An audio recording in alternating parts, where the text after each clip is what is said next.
తెలంగాణ కోసం ఇక్కడ నేను ఇంతకుముందు మీకు చెప్పినట్టు this is the only country. Andhra ప్రాంతంలో ఉన్న మన మిత్రులు, మన బ్రదర్స్ కూడా తెలంగాణకు అన్యాయం జరిగింది, తెలంగాణ ఇవ్వాలి అని సపోర్ట్ చేసినటువంటి కంట్రీ. కోవిడ్ తర్వాత చాలా ఇన్ఫ్లక్స్ ఆఫ్, అంటే ఎట్ ఏ టైం ఎక్కువ మంది స్టూడెంట్స్, యూత్ మన కెనడాకు వచ్చారు. దాంట్లో చాలామంది ఏంటంటే వివిధ కారణాలతోటి డిప్రెషన్లోకి వెళ్ళిపోయి వాళ్ళు సూసైడ్ చేసుకున్న సందర్భాలు చాలా. సో అలా దాదాపు మా ఒక తాక ఆధ్వర్యంలోనే మా తెలుగు వాళ్ళు మాత్రమే అరౌండ్ 46 పీపుల్ చనిపోయిన వాళ్ళు అకస్మాత్తుగా చనిపోతే మేము వీ రన్ గో ఫండ్ మీ.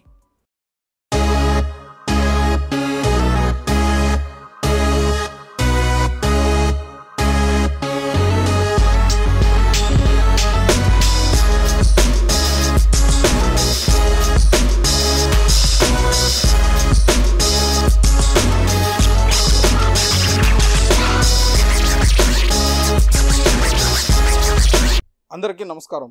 ప్రపంచవ్యాప్తంగా 10 కోట్ల మంది తెలుగు వాళ్ళు ఉన్నారు. ప్రపంచం మొత్తం స్ప్రెడ్ అయి ఉన్నారు. తెలుగువారు జనాభా చూస్తే 20 దేశాల కంటే కూడా ఎక్కువగా ఉంది. నార్త్ అమెరికా అంటే US, కెనడాలో మెజారిటీ ఆఫ్ తెలుగు వాళ్ళు ఉన్నారు. మన తెలుగు వాళ్ళు కెనడాలో వివిధ రంగాల్లో సక్సెస్ఫుల్గా తమను ప్రూవ్ చేసుకున్నారు. కాబట్టి అందరినీ ఒక చోట చేర్చి మన తెలుగు సంస్కృతి సాంప్రదాయాలను నెక్స్ట్ జనరేషన్కి అందించేదానికి, అట్లే కంటిన్యూ చేసేదానికి ఒక సంస్థ టాకా అంటే తెలుగు అలయన్స్ ఆఫ్ కెనడా అనే సంస్థను ఏర్పాటు చేసి తెలుగు వాళ్ళందరి కోసం వెల్ఫేర్ గురించి, మన పిల్లల ఎడ్యుకేషన్ గురించి, నెక్స్ట్ తరం గురించి ఒక నాన్ ప్రాఫిట్ ఆర్గనైజేషన్ స్థాపించారు. ఈరోజు మనతో టాకా అంటే తెలుగు అలయన్స్ ఆఫ్ కెనడా స్థాపికులు అండ్ ప్రెసిడెంట్ రమేష్ మునికుంట్ల గారు మనతో ఉన్నారు. రమేష్ గారు, వెల్కమ్ టు ASA పాడ్కాస్ట్. నమస్కారం Ashok garu. First of all thank you for having me on your ASA podcast. So Telugu alliance of కెనడాకు మీరు అవకాశం ఇచ్చినందుకు మొదటగా కృతజ్ఞతలు. మీరు కెనడాకు వచ్చి ఎన్ని ఇయర్స్ అయిందండి? నేను కెనడాకు వచ్చి దాదాపు 25 సంవత్సరాలు. అంటే ఎట్లా బిజినెస్ మీద వచ్చారా, జాబ్ మీద వచ్చారా? లేకపోతే లేదు, నేను ఇండిపెండెంట్ ఇమిగ్రెంట్గా వచ్చాను. అది దాదాపు 25 సంవత్సరాల క్రితం. నేను అక్కడ ఇండియాలో నా నేపథ్యం ఏంటంటే గవర్నమెంట్లో జాబ్ చేసేవాడిని. ఆ జాబ్ తర్వాత అప్లై చేసుకున్నాను ఇండిపెండెంట్గా. సో ఏదో ఒక కంట్రీకి వెళ్ళాలని చూస్తున్నప్పుడు ఇప్పుడు కూడా అదే ఉంది. న్యూజిలాండ్, తర్వాత ఆస్ట్రేలియా, కెనడా ఉంటే కెనడా అమెరికాకు దగ్గరగా ఉంటుందని చెప్పి కెనడాకి అప్లై చేసుకుని అప్పుడు ఆ రోజుల్లో చాలా టైం పట్టేది. 96లో నేను అప్లై చేస్తే ఆఫ్టర్ 3 years కాల్ వచ్చింది. అదేంటంటే 3 years తర్వాత paper application. So we have to right, అంటే ఆ హై కమిషన్ ఇండియాలో ఢిల్లీకి లెటర్ రాస్తే ఆ పేపర్ అప్లికేషన్ పోస్ట్లో పంపిస్తే ఆ పేపర్ అప్లికేషన్ అంతా ఫిలప్ చేసి పంపించిన తర్వాత అప్పుడు అన్ని క్యూలో పెట్టేవారు. ఆ క్యూలో థౌజండ్స్ ఆఫ్ పీపుల్ ఉంటే మన నెంబర్ ఎప్పుడు వస్తే అప్పుడు పిలిచేవారు. ఇప్పుడు ఉన్నటువంటి పాయింట్ సిస్టమ్ కానీ మెరిట్ సిస్టమ్ అప్పుడు లేదు. అప్పుడు కూడా పాయింట్ సిస్టమే కానీ it's everybody is in the same queue. 25 years ముందు వచ్చి మీరు ఇట్లా ఒక తెలుగు వాళ్ళందరినీ ఒక దగ్గర అంటే మన కోసం ఒక ప్లాట్ఫామ్ క్రియేట్ చేసి, లేకపోతే ఒక సొసైటీ లాగా ఏర్పరిచి అందరినీ ఒక దగ్గర, ఈ ఆలోచన ఎట్లా వచ్చింది మీకు అసలు? అంటే ఈ ప్రశ్నకు అశోక్ గారు నేను కొంచెం నా నేపథ్యం కూడా చెప్పాలి, బ్యాక్గ్రౌండ్. సో నేను ఇండియాలో అంటే వరంగల్ వాస్తవ్యని, వరంగల్లో పుట్టాను. వరంగల్లో ఏంటంటే మీకు తెలుసు, వరంగల్లో కాకతీయులు పరిపాలించినటువంటి నగరం. ఆ నగరంలో ఏ గ్రామంకి వెళ్ళినా, ఏ వీధికి వెళ్ళినా టెంపుల్స్ చాలా విరివిగా ఉండేటివి. బాల్యంలో నేను గుడి అని చదువుకున్న గుడిలోనే బడిగా అటు పూజారులు పూజలు చేస్తూ ఉండేవాళ్ళు, ఇటు క్లాసులు జరుగుతూ ఉండేవి, అందులో చదువుకున్నాను. సో అది మీరు అడిగిన ప్రశ్నకు సమాధానం ఏంటంటే, సో ఎందుకు ఇది జరిగిందంటే బాల్యంలో ఏర్పడినటువంటి పునాదులు, తర్వాత ఆ కాలేజీ, తర్వాత అప్పుడున్నటువంటి వాతావరణం, అప్పుడున్నటువంటి పరిస్థితుల వలన విద్యార్థులందరికీ కూడా మేము చదువుకున్న రోజులలో ఏదో ఒక భావం ఉండేది. అంటే ఒక సిద్ధాంతపరమైనటువంటి అవగాహన, సిద్ధాంతపరమైనటువంటి కమిట్మెంట్, లేదా ఏదో ఒకటి సొసైటీకి చేయాలన్న ఆలోచన ఉండేది. బాల్యంలో లేదా స్టూడెంట్ దశలో, కాలేజీ పీరియడ్లో ఆ విత్తనాలు పడినాయి కాబట్టి సో ఆ ప్యాషన్ టువర్డ్స్ ద సొసైటీస్, ఏదైనా ఒకటి చేయాలి అనేది ఎప్పుడూ ఉంది. సో ఇండియాలో ఉన్నప్పుడు నేను ఇంజనీర్గా పనిచేసినప్పుడు ఆంధ్రప్రదేశ్ గవర్నమెంట్లో ఇంజనీర్స్ అసోసియేషన్ కూడా నేను లీడర్గా పనిచేశాను. సో వివిధ హోదాల్లో పనిచేశాను కాబట్టి అదే ప్యాషన్ ఇక్కడికి వచ్చిన తర్వాత కూడా మనం సప్త సముద్రాలు దాటి భూమికి అటువైపు నుండి ఇటువైపుకి వచ్చాము. ఇటువైపుకి వచ్చిన సందర్భంలో ఇక్కడ ఉన్న వాళ్ళందరూ కూడా మేము వచ్చినప్పుడు కొత్తలో ఏంటంటే ఇంతమంది తెలుగు వాళ్ళు లేరు జీటీఏలో. కానీ ఉద్యోగాలు కూడా ఇప్పుడు ఉన్న దానికంటే ఇంకా కొంచెం ఇబ్బందికరంగా ఉండేవి. చాలా తక్కువ మంది ఉన్నప్పటికీ అప్పుడు ఉద్యోగాలు చాలా ఇబ్బందిగా ఉండేది. మొదట్లో నేను ఫ్యాక్టరీలో పనిచేశాను అందరిలాగానే ఇక్కడ కూడా కొద్ది రోజులు. తర్వాత ఒక 3-4 మంత్స్ చేసిన తర్వాత ఇది కాదు కదా మనం వచ్చిందని చెప్పి నేను న్యూ బ్రిన్స్విక్ ఎక్కడికైనా వెళ్ళడానికి ఓపెన్ ఉంటే సో న్యూ బ్రిన్స్విక్ వెళ్ళాను కొద్ది రోజులు. న్యూ బ్రిన్స్విక్ వెళ్ళిన తర్వాత సో అక్కడ నుండి మళ్ళీ అవకాశం దొరికితే ఆ సాఫ్ట్వేర్లో మళ్ళీ జీటీఏలోకి వచ్చాను. సో ఆ ప్యాషన్ మొదటి నుంచి తెలుగు వారి కోసం, తెలుగు ప్రజల కోసం, లేదా భారతీయుల కోసం, లేదా సమాజం కోసం ఏదైనా చేయాలన్న ఆ తపన, తర్వాత ఆ ప్యాషన్ నాలో ఉన్నది కాబట్టే ఈ అసోసియేషన్ ఏదో ఒకటి తెలుగు అసోసియేషన్ ఏర్పాటు చేసి మన వాళ్ళందరినీ ఒక ప్లాట్ఫామ్ మీదకి తీసుకొచ్చి మన సంస్కృతి, మన సంప్రదాయాలు, భారతీయ కళలు, ఆచార వ్యవహారాలు ముందు తరాలకు అందించాలి, వాటి కంటిన్యూటీ ఉండాలి, ఇక్కడ కూడా ఎవరు మిస్ అవ్వకూడదు ఇక్కడికి వచ్చిన వాళ్ళు అన్న ఉద్దేశంతో ఏర్పాటు చేసి ఈ సంస్థను నాతో పాటు ఇదే విధమైనటువంటి ఆశయాలు ఉన్నటువంటి 9 మంది founders TACA Telugu alliance of Kerala ఏర్పాటు చేయడం జరిగింది. అప్పటి నుంచి దాదాపు 15 సంవత్సరాలు అఫీషియల్గా ఇది రిజిస్ట్రేషన్ అయ్యి 15 సంవత్సరాలు జరిగింది. కానీ అంతకు ముందు కూడా వేరే నేమ్తో మేము దాదాపు 4-5 సంవత్సరాలు సేమ్ పీపుల్ అసోసియేషన్ అంటే తెలుగు అసోసియేషన్గా జరిపి ఇవే కార్యక్రమాలను జరపడం జరిగింది. తర్వాత 2010 నుండి ఇప్పటి వరకు తాకా పేరుతో కొనసాగిస్తున్నాం, రిజిస్ట్రేషన్ నాట్ ఫర్ ప్రాఫిట్ ఆర్గనైజేషన్గా. సో మీకు మీ అడిగిన ప్రశ్నకు సమాధానం క్లుప్తంగా ఏంటంటే ఇంత చెప్పాను. ఎందుకంటే సో ద బ్యాక్గ్రౌండ్ తెలిస్తే మీకు ఎందుకు నేను ఈ సొసైటీ పట్ల కమిట్మెంటు, తర్వాత ఏదో చేయాలన్న తపన ఏంటంటే ప్రతి ఒక్కరికి కూడా ఒక సిద్ధాంతపరమైనటువంటి అవగాహన అంటే ఏర్పడినప్పుడు సొసైటీ పట్ల ఏదైనా చేయాలని ఉన్నప్పుడు ఆ అవగాహన బాల్యంలో ఏర్పడినప్పుడు అది జీవితకాలం అంతా ప్రభావితం చూపిస్తుంది. ఆ ప్రభావితం, ఆ విధమైనటువంటి కమిట్మెంటే ఎప్పుడు ఏదో ఒకటి సొసైటీకి చేయాలన్న తపనే ఈ అసోసియేషన్ ఏర్పాటు చేయడానికి కారణమైంది. మీరు చెప్పిన దాన్ని బట్టి చూస్తే చిన్నప్పుడు మీరు గుడిలో చదివారు, గుడిలో చదువుకున్నారు, స్కూల్ వాట్ ఎవర్ రైట్. అది కాకుండా యూజువల్లీ ఇక్కడికి వచ్చినప్పుడు అందరూ ల్యాండెడ్ ఇమిగ్రెంట్స్ రైట్. వచ్చిన వాళ్ళందరూ అంటే తెలుగు అనే కాదు, మన ఎవరు వచ్చినా సరే రైట్, అందరికీ డిఫరెంట్ థాట్స్ ఉంటాయి. అవును. ఓకే, నేను ఇంత పైసలు సంపాదించాలా, ఇల్లు కట్టాలా, అది చేయాలా, ఇది చేయాలా, ఎవరు ఒకరి గురించి ఆలోచించరు. అవును. ఇప్పుడు పక్కన ఎవరున్నారు మనకు తెలియదు, మన ఇంటికి నైబర్ ఉన్నారంటే మన నేబర్స్ ఎవరో మనకు తెలియదు, ఇంటి పక్కన ఎవరున్నా కూడా తెలియదు, ఎవరు వాళ్ళకి వచ్చారు. కానీ స్పెసిఫిక్గా ఎందుకు మీకు ఇట్లా ఒక ప్లాట్ఫామ్ చేయాలా తెలుగు వాళ్ళ కోసమనే, అది కూడా అంటే ఒక రీజన్ ఉంటుంది. మీరు ఏదో జరిగి ఉండాలి, ఏదో ఒక బ్యాక్ స్టోరీ ఉండాలి దానికి. అంటే మీరు ఒకే స్కూల్లో చదివినాను, బడిలో నాకు అట్లా అది నచ్చింది, లేకపోతే మీరు ఆ ఎన్వైరన్మెంట్లో పెరిగాను అది అంటారు రైట్. అట్లా పెరిగా ఒకళ్ళకి అక్కడ నుంచి గుడిలో కూర్చొని, అంటే స్కూల్స్ లేవు అప్పుడు మీకు? స్కూలే గుడిలో ఉంటుంది. గుడిలో ఉంటుంది. సో అక్కడ నుంచి మీరు ఇక్కడికి వచ్చిన తర్వాత యూజువల్లీ లైఫ్ ఎంజాయ్ చేయాలని ఉంటుంది. ఎంజాయ్మెంట్ ఇట్లా కానీ సపరేట్గా తెలుగు వాళ్ళ కోసం ఇట్లా ఇది ఈజీ కాదు పెట్టడం. అట్లా మంచి ప్రశ్న అశోక్ గారు. ఏంటంటే ఇప్పుడు మనకు తెలుగువారనే కాదు, సొసైటీలో ఏంటంటే మనిషి సంఘజీవి. అంటే మనిషి తనంత తానుగా ఒంటరిగా జీవించలేడు. ఇప్పుడు భూమి మీద కోటానుకోట్ల జీవరాశులు ఉన్నప్పటికీ మనిషి ఒక్కడు మాత్రమే మాట్లాడగలిగేటువంటి అవకాశం సృష్టిలో కల్పించబడింది. వేరే జంతువులు కానీ, క్రిములు, కీటకాలు, ఎన్ని కోటానుకోట్ల జీవరాశులు ఉన్నప్పటికీ ఏ జీవి కూడా భూమి మీద మాట్లాడే అవకాశం లేదు.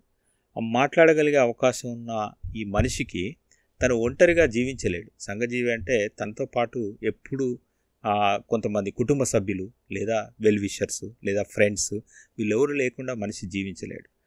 ఎక్కడికి వెళ్ళినప్పటికీ మనిషి ఏం కోరుకుంటాడంటే కామనాలిటీ. అంటే ఇప్పుడు తెలుగు వాళ్ళని కలవడానికి ఇష్టపడతారు. ఎందుకంటే దాంట్లో వాళ్ళు మాట్లాడుకొని సంభాషించి వాళ్ళ యొక్క అభిప్రాయాలను, వ్యూస్ని ఎక్స్చేంజ్ చేసుకోవడానికి బాల్యంలో మాతృభాషగా వాళ్ళు నేర్చుకున్నటువంటి తెలుగును ఎక్కువగా ఫ్రీగా చాలా అనుకున్నట్టుగా ఎక్స్ప్రెస్ చేయగలుగుతారు. వివిధ భాషల్లో చేయలేరు కాబట్టి.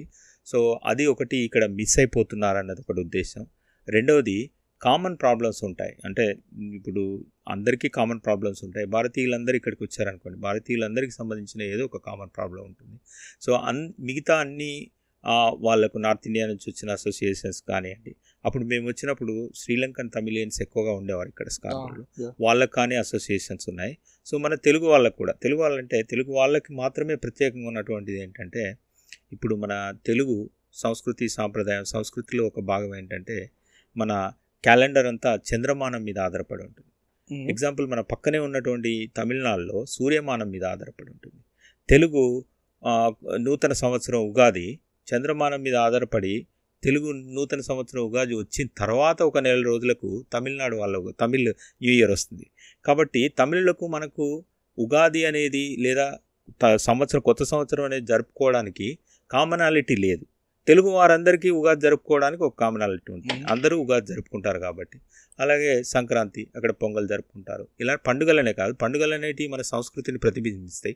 ఈ వీటిని కూడా మనం ఇక్కడ ఉన్న వాళ్ళకి అందించాలన్న ఉద్దేశంతో తర్వాత అందరూ ఒక దగ్గర కలుసుకున్నప్పుడు ఏంటంటే, ఇప్పుడు చాలామంది ఇక్కడ ఉంటారు, but GTA is very big. Canada ప్రపంచంలో చాలా రెండవ అతిపెద్ద దేశం కాబట్టి ఎక్కడెక్కడ ఎవరెవరు ఉన్నారో వాళ్ళు కలుసుకోవడం అనేది చాలా ఇబ్బందికరం అవుతుంది.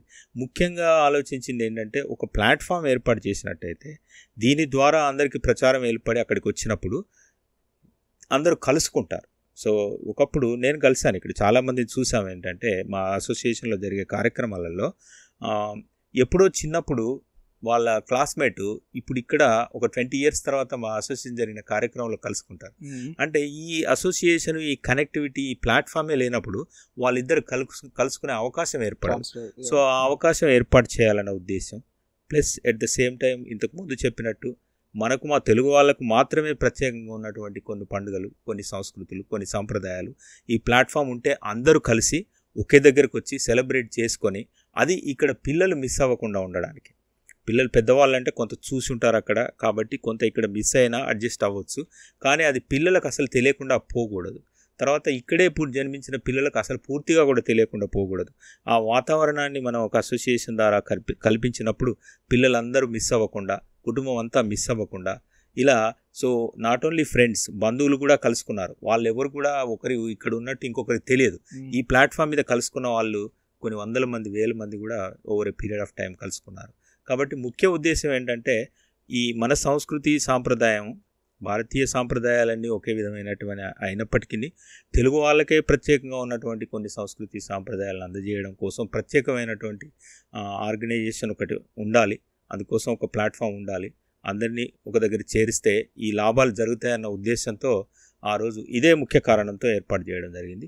దానికి తగినట్టుగా ఏంటంటే, సొసైటీకి ఏదైనా చేయాలన్న ప్యాషన్ ఉంది కాబట్టి అందుకోసం ముందడుగు వేసి, సో మాతో పాటు ఇదే విధమైనటువంటి ఆలోచన ఉన్న మిగతా వాళ్ళందరినీ కూడా కలుపుకొని ఏర్పాటు చేసుకొని, ఎప్పుడైనా కూడా ఒక్క వ్యక్తితో ఏమీ జరగదు. మనకు ఇదే ఆలోచనలు ఉన్న ఇంకో కొంతమందిని కలిపి టీం వర్క్ చేసినప్పుడు ఏంటంటే, అందరూ ఆశయాల కోసం పనిచేసినప్పుడు సంస్థ ఎదుగుతుంది. మనం అనుకున్న ఆశయాలను త్వరగా చేరుకోవడానికి అవకాశం కలుగుతుంది. అదే స్టెప్ నేను తర్వాత ఇతర మా ఫౌండర్స్ అందరూ కలిసి చేశాము. అనుకున్న ఆశయాలను ఈరోజు పూర్తి చేయడానికి దగ్గరలో ఉన్నాం, కంటిన్యూ అవుతాం. సో మీరు వచ్చినప్పుడు వేరే అసోసియేషన్ అందరూ ఉన్నారు. ఇప్పుడు శ్రీలంక వాళ్ళకి సపరేట్గా ఉంది, నార్త్ వాళ్ళకి సపరేట్గా ఉంది. కానీ అప్పుడు తెలుగు వాళ్ళు ఎవరు పెట్టలేదా? లైక్ వాళ్ళకి సపరేట్గా ఎప్పుడు ఎవరు కలుసుకున్నారు? ఎంతమంది ఉండేవాళ్ళు అందాజు? లైక్ మీకు తెలిసిన సర్కిల్లో చాలా తక్కువ మంది ఉండేవాళ్ళు తెలుగు వాళ్ళు. అప్పుడు కొత్తలో 2001 సంవత్సరం ఆ ప్రాంతంలో చాలా తక్కువ మంది ఉండేవాళ్ళు. ఉన్న వాళ్ళకు కూడా కనెక్టివిటీ లేదు. ఇప్పుడు ఈరోజు అంటే సోషల్ మీడియా, తర్వాత ఈరోజు ఈమెయిల్ కమ్యూనికేషన్ తర్వాత పెరిగింది. అప్పుడు ఆ రోజుల్లో చాలా తక్కువ కదా. సో సెల్ ఫోనే అప్పుడు కొత్తగా వచ్చినాయి. అప్పుడు ఇండియాలోనే అప్పుడు వచ్చి జస్ట్ ఇంట్రడ్యూస్ అయింది. అప్పుడే ఇక్కడికి వచ్చాం. కాబట్టి ఏంటంటే అప్పుడు ఉన్నప్పటికీ కలుసుకోవడం ఇబ్బంది అయ్యేది. ఒకసారి తెలిసిన వాళ్ళు కంటిన్యూగా వచ్చేవాళ్ళు. చాలా తక్కువ మంది ఉండేవాళ్ళు. మేబీ అరౌండ్ 300-400-500 పీపుల్ ఉండేవాళ్ళు అప్పుడు. కానీ వీళ్ళందరికీ కనెక్టివిటీ ఉండకపోయేది. తర్వాత వాళ్ళు కలుసుకోవడం కూడా ఇబ్బందిగా ఉండేది. అంటే ఎక్కడో డిఫరెంట్, ఒకరు స్కార్బోరోలో ఉండొచ్చు, ఒకరు ఎక్కడో మిస్సిసాగాలో ఉండొచ్చు, ఇంకొకరు ఎజాక్స్లో ఉండొచ్చు. సో అండ్ తర్వాత అప్పుడు ఉన్నటువంటి సిచ్యువేషన్ వలన అందరికీ అప్పుడే కొత్తగా వచ్చిన వాళ్ళు ఉంటే, సెటిల్ అయిన వాళ్ళు తప్ప కొద్దిమంది ముందుగా వచ్చిన వాళ్ళతో 90s వచ్చిన వాళ్ళు కూడా ఉన్నారు, వాళ్ళు settle, but very few people. So అప్పుడప్పుడే మాకంటే ముందు కూడా తెలుగు సంస్థ ఉన్నాయి, తెలుగు అసోసియేషన్ అని ఏర్పాటు చేశారు. బట్ ఏంటంటే అది తెలుగు అసోసియేషన్ ఇంత బిగ్ వేలే కాకుండా చిన్న ఎక్కడున్న వాళ్ళు అక్కడ సో ఒక క్లబ్ లాగా కలుసుకొని గ్రూపులుగా కలుసుకొని చేసేవారు. సో ముందు తరం వాళ్ళు కూడా ఉన్నారు, పెద్దవాళ్ళు ఉన్నారు. సో వాళ్ళు కూడా చేసేవాళ్ళు, వాళ్ళందరినీ తెలుగు వాళ్ళని కలపడానికి ప్రయత్నాలు వాళ్ళు చేశారు.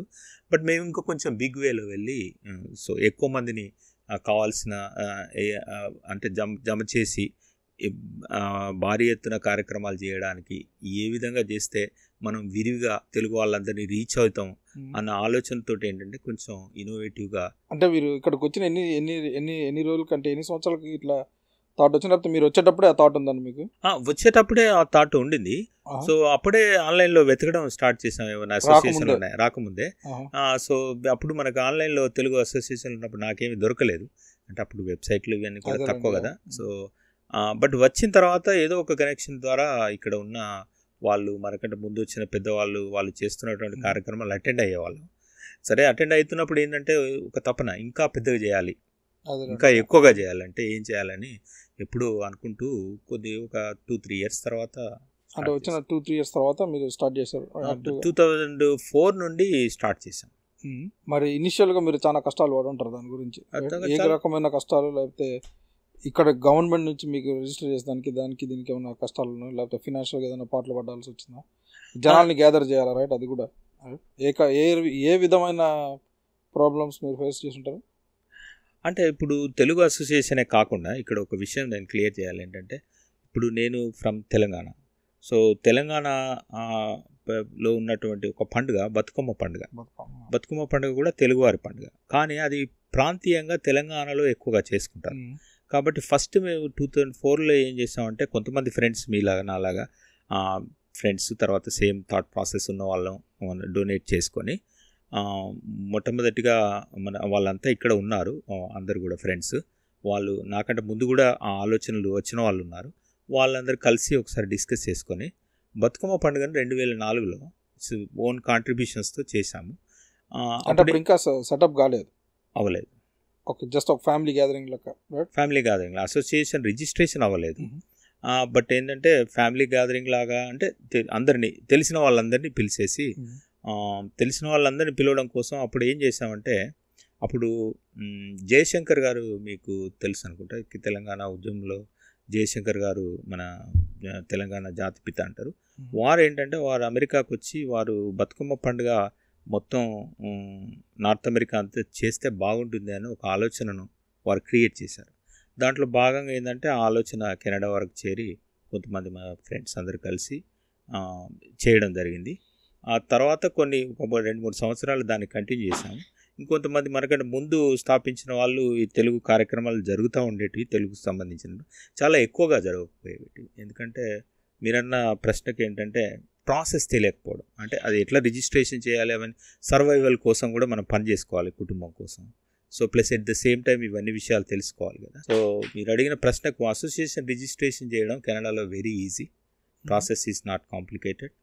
అది ఒకటే రోజులో అయిపోతుంది. మనం ఏ నేమ్తో అయితే రిజిస్టర్ చేస్తామో ఆ నేమ్ సెర్చ్ ఒకటి చేసుకొని if it is available then గవర్నమెంట్లో రిజిస్ట్రేషన్లో వెరీ ఈజీగా ప్రాసెస్ అయిపోతుంది. దట్స్ నాట్ దానికి మానిటరీ ఖర్చు కూడా ఏం లేదు. ఒక లాయర్కి ఏదో ఇనిషియల్గా రిజిస్ట్రేషన్ చేసినప్పుడు లేదా సెర్చ్ చేసినప్పుడు దానికి కొంత వెరీ మినిమల్ అమౌంట్. ఇంకా వేరే ఏ రకమైన ప్రాబ్లమ్స్ మీకు ఫేస్ చేయలేదా? అసోసియేషన్ ఏర్పాటు చేయడానికి ప్రాబ్లమ్స్ ఏమి ఫేస్ చేయలేదు. తర్వాత మీరు సెటప్ చేస్తారు, రిజిస్టర్ చేస్తారు, ఓకే. దాని తర్వాత మీరు ఇప్పుడు టాకా తానా పెద్దది, కెనడాలో టాకా పెద్దది, రైట్? యుఎస్లో టానా, ఇక్కడ టాకా, రైట్? ఎస్, అంటే యుఎస్ టానా ఈజ్ వెరీ బిగ్, అంటే US is 10 times bigger and population is 10 times. కానీ ఇప్పుడు ఇంత పెద్దగా గ్రో అయిన దానికి ఖచ్చితంగా ఎక్కడో ప్రాబ్లం ఉంది, ఖచ్చితంగా స్టార్టింగ్లో ప్రాబ్లం ఉండే ఉంటుంది, రైట్? ఏ రకమైన ప్రాబ్లం ఫేస్ చేశారు మీరు? అంటే మీరు కెనడా కొత్త, మీ 3 years అయినారు అప్పుడు వచ్చి, రైట్? మీరు ఇప్పుడు వచ్చి మీ ఇన్ని ఇయర్స్ అయినా మాకు ఇప్పటికీ చాలా వరకు కొత్త, రైట్? ఏ రకమైన ఇష్యూస్ ఫేస్ చేశారు? అంటే 3 yearsలో కార్యక్రమాలు స్టార్ట్ చేసాం కానీ రిజిస్ట్రేషన్ చేయలేదు. రిజిస్ట్రేషన్ అనేది కొన్ని సంవత్సరాల తర్వాత చేశాము. సో ప్రాబ్లమ్స్ ఏంటంటే అప్పుడు ఆ రోజుల్లో కమ్యూనికేషన్ ప్రాబ్లం ఒకటి ఉండేది. కమ్యూనికేషన్ అంటే ఇప్పట్లాగా ఈ గ్రూప్స్ లేవు కదా, ఇప్పుడు మనకు Hmm. వాట్సాప్ గ్రూప్స్ లేదా ఇప్పుడు ఈమెయిల్స్ ఉన్నప్పటికీ ఈమెయిల్ కోసం కాన్స్టెంట్ కాంటాక్ట్ లాంటి కొన్ని మాస్ ఈమెయిల్ డెలివరీ సిస్టమ్స్ ఉన్నాయి. మేము ఎక్కువగా ఏం చేసామంటే అప్పుడు కొత్తలో యాహూ గ్రూప్స్ని యూజ్ చేసుకున్నాం. యాహూలో గ్రూప్స్ ఉండేవి అప్పుడు, ఇప్పుడు లేవు, అది ఇట్స్ అవుట్డేటెడ్. ఇప్పుడు మర్చిపోయాం. It's outdated. సో యాహూ గ్రూప్స్లో ఎవరు కొత్తగా వచ్చినా ఆ గ్రూప్లో జాయిన్ చేపించేసి ఆ గ్రూప్ ద్వారా కమ్యూనికేట్ చేసుకునేవాళ్ళం చేసి. సో మేజర్గా అయితే పెద్ద హర్డిల్స్, పెద్ద అవాంతరాలు అసోసియేషన్ ఏర్పాటు చేయడంలో ఏమీ ఏర్పడలేదు ఇప్పటికీ కూడా. So one of the biggest association in Canada అయినప్పటికీ తెలుగు వాళ్ళకి సంబంధించి, వేరే other associations Punjabi associations biggest ఉండవచ్చు, అయినప్పటికీ మేము ఏమీ ఇబ్బందులు అంటూ ఏమీ లేవు. ఇబ్బందులు ఒకటే ఇబ్బంది ఏంటంటే ఇంకా ఎక్కువ మంది ప్రజలు వాలంటరీగా పాల్గొనాలి, ఇంకా రీచ్ అవ్వాలి, అంతే ఇబ్బంది తప్ప మిగతా మేము అసోసియేషన్ పరంగా అందరూ థాట్ ప్రాసెస్ కరెక్ట్గా ఉంది. సో అన్ని ఆలోచనలు, మా కాన్స్టిట్యూషన్ రిజిస్ట్రేషన్ చేసినప్పుడు అసోసియేషన్ ఏంటంటే ఈ రిజిస్ట్రేషన్ నాట్ ఫర్ ప్రాఫిట్, దేనికోసం, ఏ ఆశయాల కోసం, వాట్ ఈస్ ద కాన్స్టిట్యూషన్ అంటే రైట్ అప్ ఉండాలి, బైలాస్. సో ఆ బైలాస్ అన్ని చాలా పకడ్బందీగా రాసుకొని మేము అది గవర్నమెంట్తో రిజిస్ట్రేషన్ చేసాం. We follow those bylaws. So anything ఇప్పుడు డెమోక్రటిక్ ప్రాసెస్లో కాన్స్టిట్యూషన్లో ఏ విధమైనటువంటి ప్రాసెస్ ఉంటుందో మా అసోసియేషన్ కూడా bylaws and a process is there for anything. So anything doesn't happen just like that. We follow that constitution. Everybody, founders కానీ, ఇప్పుడున్న కరెంట్ ఎగ్జిక్యూటివ్ కమిటీ కానీ, ప్రెసిడెంట్ కానీ, కల్చరల్ సెక్రటరీ ఉన్నారు, జనరల్ సెక్రటరీ ఉన్నారు, treasurer ఉన్నారు. So not for ప్రాఫిట్కి ఉండాల్సినటువంటి కొన్ని guide lines అవి స్ట్రిక్ట్గా ఫాలో అవుతాం. సో అవి స్ట్రిక్ట్గా ఫాలో అవుతాం కాబట్టి కొన్ని అసోసియేషన్స్ వచ్చినాయి. ఏంటంటే మన తెలుగు వాళ్ళు ఉత్సాహంతో ఏంటంటే దట్స్ వెరీ గుడ్ యాక్చువల్లీ. వాళ్ళు కూడా ఏంటంటే నేను ఏదో చేయాలనే వాళ్ళు ఎంతోమంది ఉంటారు కదా, సో వాళ్ళు కూడా ఏంటంటే స్టార్ట్ చేశారు. But over a period of time ఇవన్నీ కాన్స్టిట్యూషనల్ రూల్స్, మనం పెట్టుకున్న కాన్స్టిట్యూషన్ బైలాస్ వాటిని ఫాలో అయ్యి స్ట్రిక్ట్గా ఒక అనుకున్న ఆశయాల కోసం ఎక్కువ కాలం అసోసియేషన్ తీసుకుపోవడం అనేది కష్టంతో కూడుకున్న పని కాబట్టి అందరూ చేయలేకపోయారు. సో మేము మాత్రం ఆశయాలకు కట్టుబడి 9 మంది ఫౌండర్స్ ఉన్నాము. ఫౌండర్స్ అందరికి కూడా ఇప్పుడు అందరూ యాక్టివ్గా ఉన్నారు. కొంతమంది వాళ్ళ జీవితంలో వచ్చిన over a period of time వచ్చిన మార్పులతో 2 యూఎస్లో ఉన్నారు, ఒక 2 కెనడాకి ఇండియాకి వెళ్ళిపోయారు. ఇండియాకి వెళ్ళిన వాళ్ళు ఒకరు మళ్ళీ ఇక్కడికి వచ్చారు.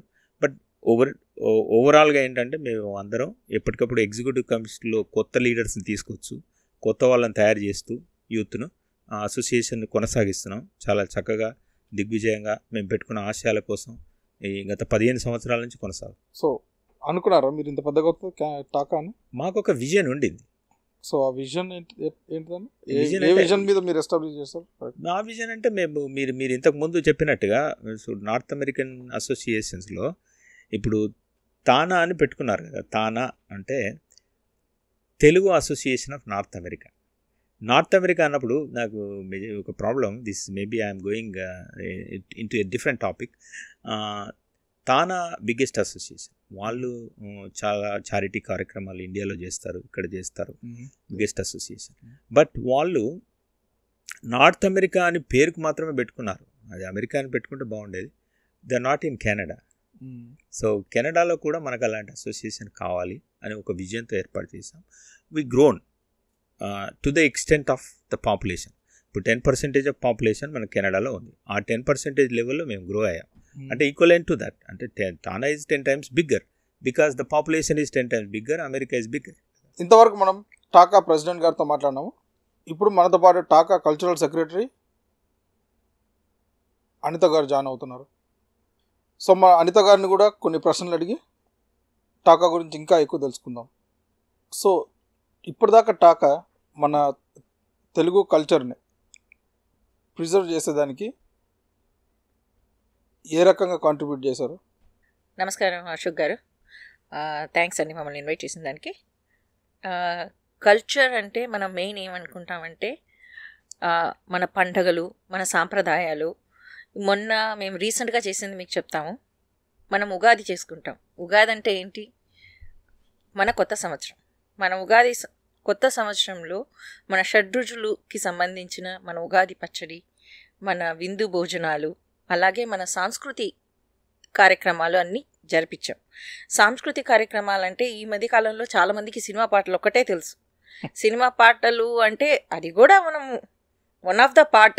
ఈ రోజుల్లో ఇప్పుడుండే ట్రెండ్కి తగినట్లుగా మేము ఎంకరేజ్ చేస్తూ, అలాగే తెలుగుకి సంబంధించి పద్య నాటకము, అలాగే కూచిపూడి నృత్యాన్ని మేము బాగా ఎంకరేజ్ చేస్తాము. అలాగే కర్ణాటిక్ సంగీతం, అది మన తెలుగు కల్చర్లో వన్ ఆఫ్ ద మెయిన్. ఎట్లా అంటే త్యాగరాజ కీర్తనలు, అన్నమయ్య కీర్తనలు అలా పాడే వాళ్ళని మన స్టేజ్ మీద ఎంకరేజ్ చేస్తామండి. అట్లా ఏమవుతుందంటే ఒక చిన్న పిల్లలకి 5 ఏళ్ళు 6 ఏళ్ళు ఉన్న పిల్లలు పర్ఫామ్ చేస్తే నెక్స్ట్ జనరేషన్ వాళ్ళకి తెలుస్తుంది.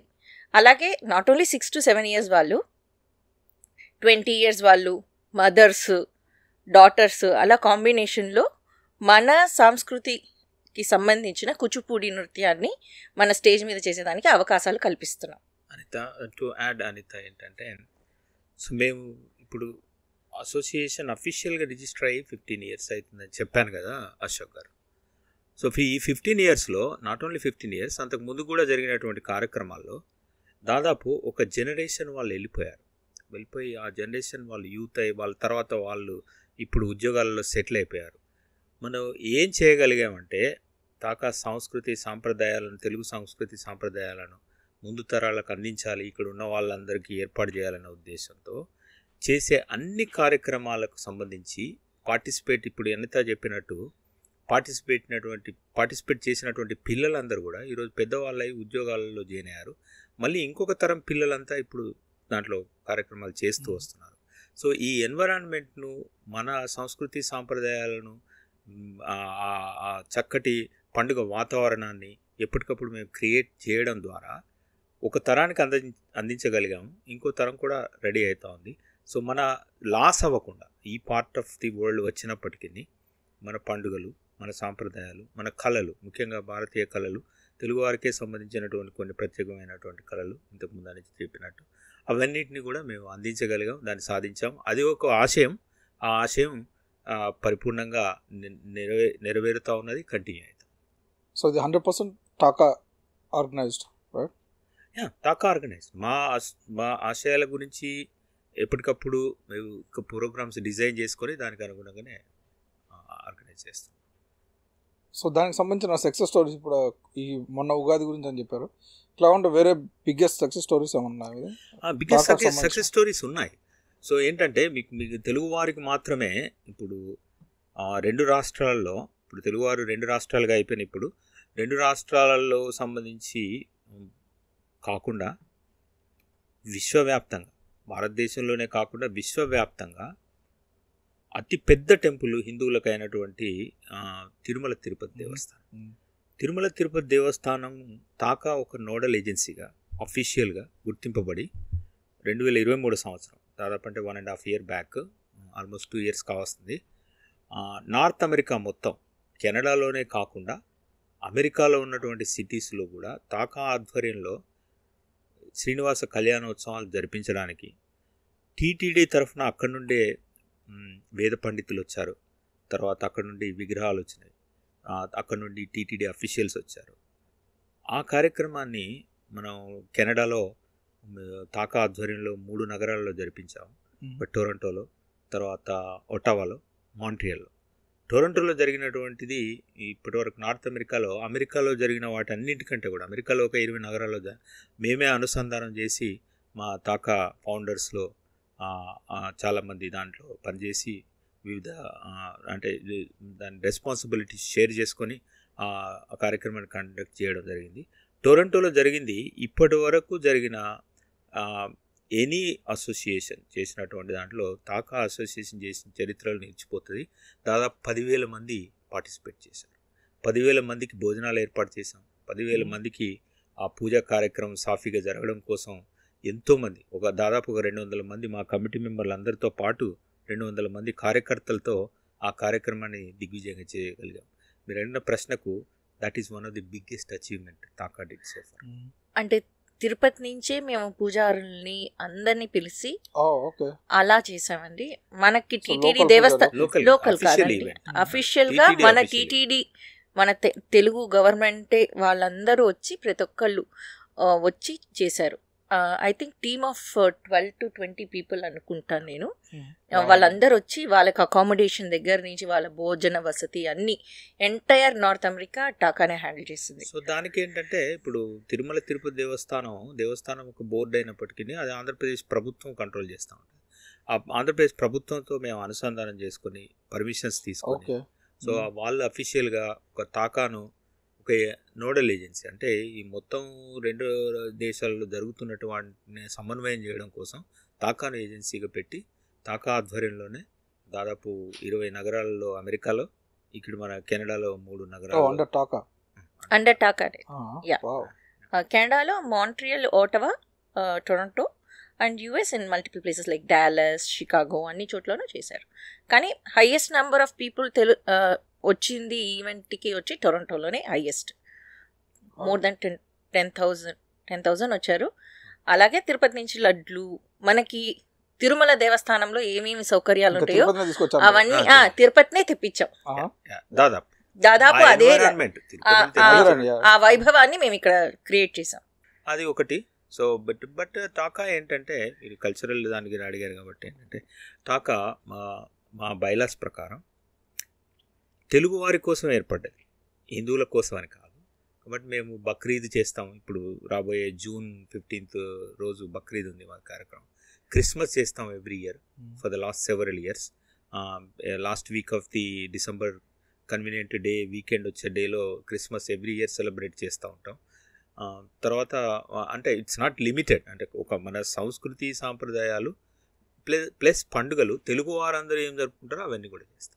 సో ఇన్ని సంవత్సరాల్లో ఇప్పుడు కొన్ని ఎగ్జాంపుల్ సైట్ చేశారు మీరు, అంటే ఎగ్జాంపుల్ చెప్పారు, that's fine, that's good. But ఇన్ని సంవత్సరాలు జరిగిన దాంట్లో ఓకే నేను ఈ టాకా స్థాపిస్తున్నాను, ఇది పెట్టేదానికి ఒక విజన్తో వచ్చారు మీరు, రైట్? ఇన్ని సంవత్సరాల్లో మీరు జరిగిన ఈవెంట్స్లో memorable event, most memorable event, okay ఈ పలానా ఈవెంట్ నేను చేశాను, కార్యక్రమం చేశాను ఈ సంవత్సరం, లేకపోతే ఈ వాటర్ సీజన్కి ఫెస్టివల్, రైట్? ఇది నాకు మెమొరబుల్, నేను పెట్టిన దానికి అంటే స్థాపించిన దానికి, ఈ సంస్థకి స్థాపించిన దానికి ఇది కరెక్ట్గా మ్యాచ్ అయింది అనేది ఏదన్నా ఒక మెమొరబుల్ ఈవెంట్? సో మంచి ప్రశ్న. మాది నాట్ ఫర్ ప్రాఫిట్ ఆర్గనైజేషన్. ఇప్పుడు కెనడాలో కానీ this part of the world North అమెరికాలో ఏంటంటే there are 2 types of organization. One is charity organization, not for profit organization. Not for profit organization is not charity organization. So ఆ charity ఆర్గనైజేషన్లు ఏం చేస్తాయంటే కొంచెం మానిటరీకి సంబంధించినటువంటి యాక్టివిటీస్ కూడా చెకప్ చేస్తాయి. కానీ మేము మానిటరీ లేకుండా ఒక చారిటీ కార్యక్రమం మా ఫౌండర్సు తర్వాత ఎగ్జిక్యూటివ్ కమిటీస్ ఆధ్వర్యంలో ఒక ఫౌండర్ స్పెసిఫిక్గా దానికోసమే వర్క్ చేస్తూ ఏం చేసామంటే, దురదృష్టవశాత్తు ఇక్కడ ఏమైపోయిందంటే మనకు లాస్ట్ మీకు తెలుసు కోవిడ్ తర్వాత చాలా ఇన్ఫ్లక్స్ ఆఫ్, అంటే ఎట్ ఏ టైం ఎక్కువ మంది స్టూడెంట్స్ యూత్ మన కెనడాకి వచ్చారు. దాంట్లో చాలామంది ఏంటంటే వివిధ కారణాలతోటి డిప్రెషన్లోకి వెళ్ళిపోయి వాళ్ళు సూసైడ్ చేసుకున్న సందర్భాలు చాలా. సో అలా దాదాపు మా ఒక తాకా ఆధ్వర్యంలోనే మా తెలుగు వాళ్ళు మాత్రమే అరౌండ్ 46 people చనిపోయిన వాళ్ళు అకస్మాత్తుగా చనిపోతే మేము we run go fund me from association. తర్వాత వాళ్ళ పేరెంట్స్ అక్కడ ఉంటే ఆ బాడీని అక్కడ పంపించడం కోసం కావాల్సిన లీగల్ ఫార్మాలిటీసు, తర్వాత ఇక్కడ ఉన్నటువంటి కాన్సుల్ జనరల్ ఆఫ్ ఇండియాతో అనుసంధానం చేయడం, వాళ్ళ పేరెంట్స్తో అనుసంధానం చేయడం. దీనికోసం ప్రత్యేకంగా మా ఫౌండర్లో ఒక సీనియర్ ఫౌండర్ చారి గారు అని వారు ఇది ఈ ప్రత్యేకంగా ఈ పని మీదనే ఫోకస్ చేస్తూ ఉంటారు. ఆ కార్యక్రమాన్ని మాది చారిటీ ఆర్గనైజేషన్ కాకపోయినప్పటికీ చారిటీ కింద అది చేశాము. So another thing, so proudly TACA గురించి చెప్పదలుచుకున్నది నేను ఏంటంటే ఇట్స్ నాట్ లిమిటెడ్ టు నేను ఇప్పుడు చెప్పినటువంటి సంఖ్య, అది జరగకూడదు. సో అది జరగకుండా ఉండడానికి ఈ విద్యార్థులు యూత్ లోపల మనకు మన సంస్కృతి సాంప్రదాయాల ప్రకారం చాలా తెలియజేయవలసినటువంటి అవసరం ఉన్నది. అవన్నిటిని తెలియజేస్తూ వాళ్ళలో ధైర్యం నింపి వచ్చిన సమస్యలను తట్టుకునే విధంగా కొన్ని సెమినార్స్ కూడా నిర్వహించాలని చూస్తున్నాము. Not limited to Telugu people అని అన్న మాట ఒకటి నేను చెప్పాను ఇంతకుముందు. ఎందుకంటే తెలుగు వాళ్ళు మాత్రం అరౌండ్ 40 to 50 మధ్యలో జరిగింది. కానీ ఇప్పుడు ఇతర రాష్ట్రాల నుంచి వచ్చిన వాళ్ళు కూడా ఉన్నారు. సో వాళ్ళు కూడా మమ్మల్ని అప్రోచ్ అయినప్పుడు, వర్డ్ స్ప్రెడ్ అయ్యి మమ్మల్ని అప్రోచ్ అయినప్పుడు వాళ్ళు ఏ ప్రాంతం వాళ్ళైనా వాళ్ళందరికీ కూడా తాకా తరఫున సహాయం చేశాం. బట్ అన్ఫార్చునేట్లీ ఇది జరగకుండా ఉండాలంటే వాళ్ళ లోపల ధైర్యం నింపడానికి ఏం చేయాలని ఆలోచన చేస్తున్నాం. ఇప్పుడు కొన్ని సెమినార్లు కండక్ట్ చేయాలి త్వరలోనే అని నిర్ణయానికి వచ్చాము. సో వాళ్ళ స్టూడెంట్స్ అందరినీ కూడా ఒక దగ్గర తీసుకొచ్చి, సమస్యలు అనేవి అందరికీ వస్తాయి, ప్రాణం తీసుకోవడం అనేది సమస్యకు పరిష్కారం కాదు కదా. సో వాళ్ళకి ధైర్యం నింపడం కోసం అసోసియేషన్ తరఫున చేయవలసిన అన్ని కార్యక్రమాలు చేయాలని ఆలోచిస్తాం. GTA వరకేనా లేకపోతే total Canada wide? Entire Canada అండి. ఎస్పెషల్లీ కోవిడ్ సిచ్యువేషన్లో we face so many challenges. ఆ టైంలో with the help of councillor general like our team Chari garu చాలా హెల్ప్ చేశారు. ఈ విషయం నాకు తెలియదు, 90% తెలియదు ఎవరికి, రైట్? చాలా మందికి తెలియకపోవచ్చు, కొంతమంది అంటే ఫ్రెండ్స్ కి తెలిసి అట్లా అప్రోచ్ అయిన స్టూడెంట్స్ లో తెలుసు, వాళ్ళు అప్రోచ్ అవుతారు. ఈవెన్ చాలా మంది పేరెంట్స్ స్టూడెంట్స్ అనే కాదు, ఇప్పుడు పేరెంట్స్ ఇండియాలో ఉండేసి కొంతమంది ఫ్యామిలీస్ ఇక్కడికి వచ్చి లైక్ యాక్సిడెంట్ వల్ల చనిపోయిన వాళ్ళు, అలాంటి వాళ్ళకి కూడా definitely we help a lot. So ఇక్కడే ఏమొస్తుందంటే చాలా విషయాలు చెప్పాలి అశోక్. ఐ డోంట్ నో మనకు టైం ఉందో లేదో. నాకు ఫుల్ నైట్ ఉన్నాను. చెప్పండి, చాలా విషయాలు చెప్పాలి. ఇప్పటి వరకు టాకా వల్ల మన తెలుగు ఫ్యామిలీస్కి, తెలుగు వారికి యాక్చువల్లీ లైఫ్స్లో ఏ విధంగా ఇన్ఫ్లుయెన్స్ చేస్తారు టాకా వల్ల, లేకపోతే ఏ విధంగా ఉపయోగపడింది వాళ్ళ లైఫ్కి? సక్సెస్ స్టోరీస్ మీకు తెలుసు, మీ గ్రూప్లో లైక్ మన అసోసియేషన్లో కానీ మీకు తెలుసు అంటారు? తప్పకుండా. నేను మొదట్లో చెప్పినట్టు ఏంటంటే మనిషి సంగతి.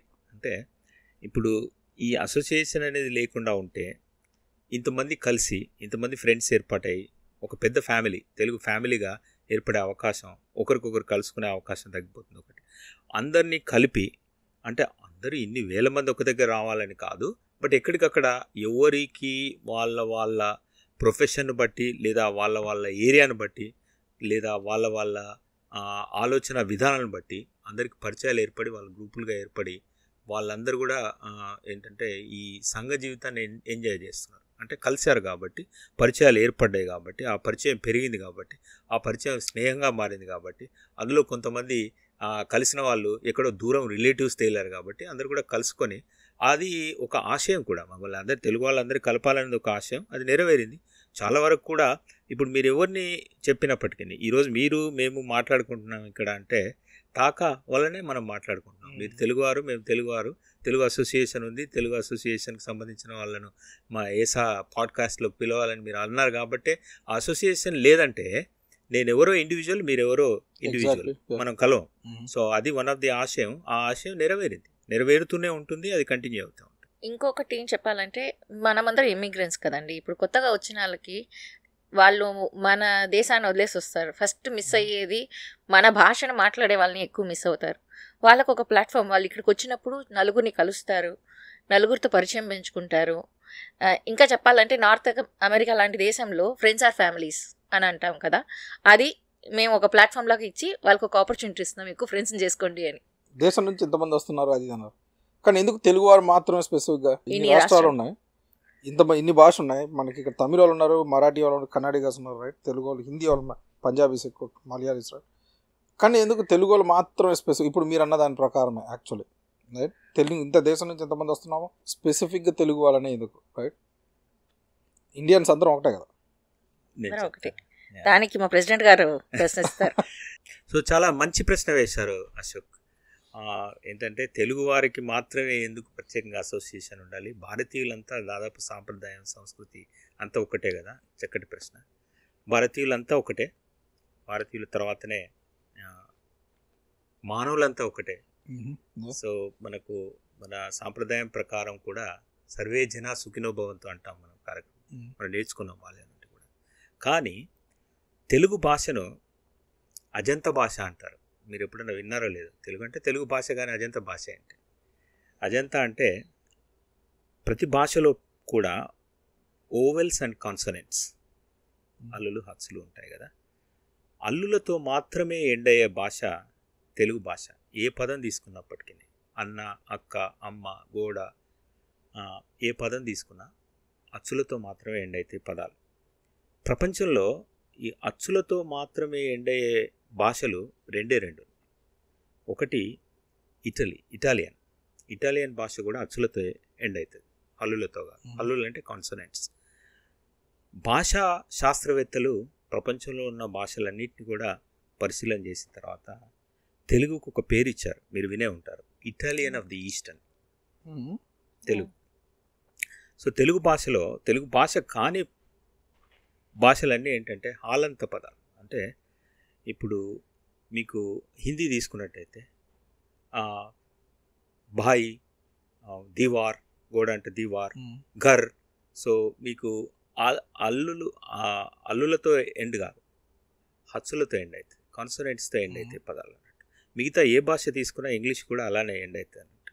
కాబట్టి ఏంటంటే మన భాషకు ఒక ప్రత్యేకత ఉంది. ఆ ప్రత్యేకత కలిగినటువంటి సంస్కృతి సాంప్రదాయాలు తెలుగు వాళ్ళకు మాత్రమే ఉన్నాయి, ఒకటి. రెండవది, మన సాహితీ సమరాంగణ సార్వభౌములు శ్రీకృష్ణదేవరాయలు దేశ భాషలందు తెలుగు లెస్స అన్నాడు. శ్రీకృష్ణదేవరాయలు కన్నడ రాజు, విజయనగరం, ఆయన మాతృభాష కన్నడ.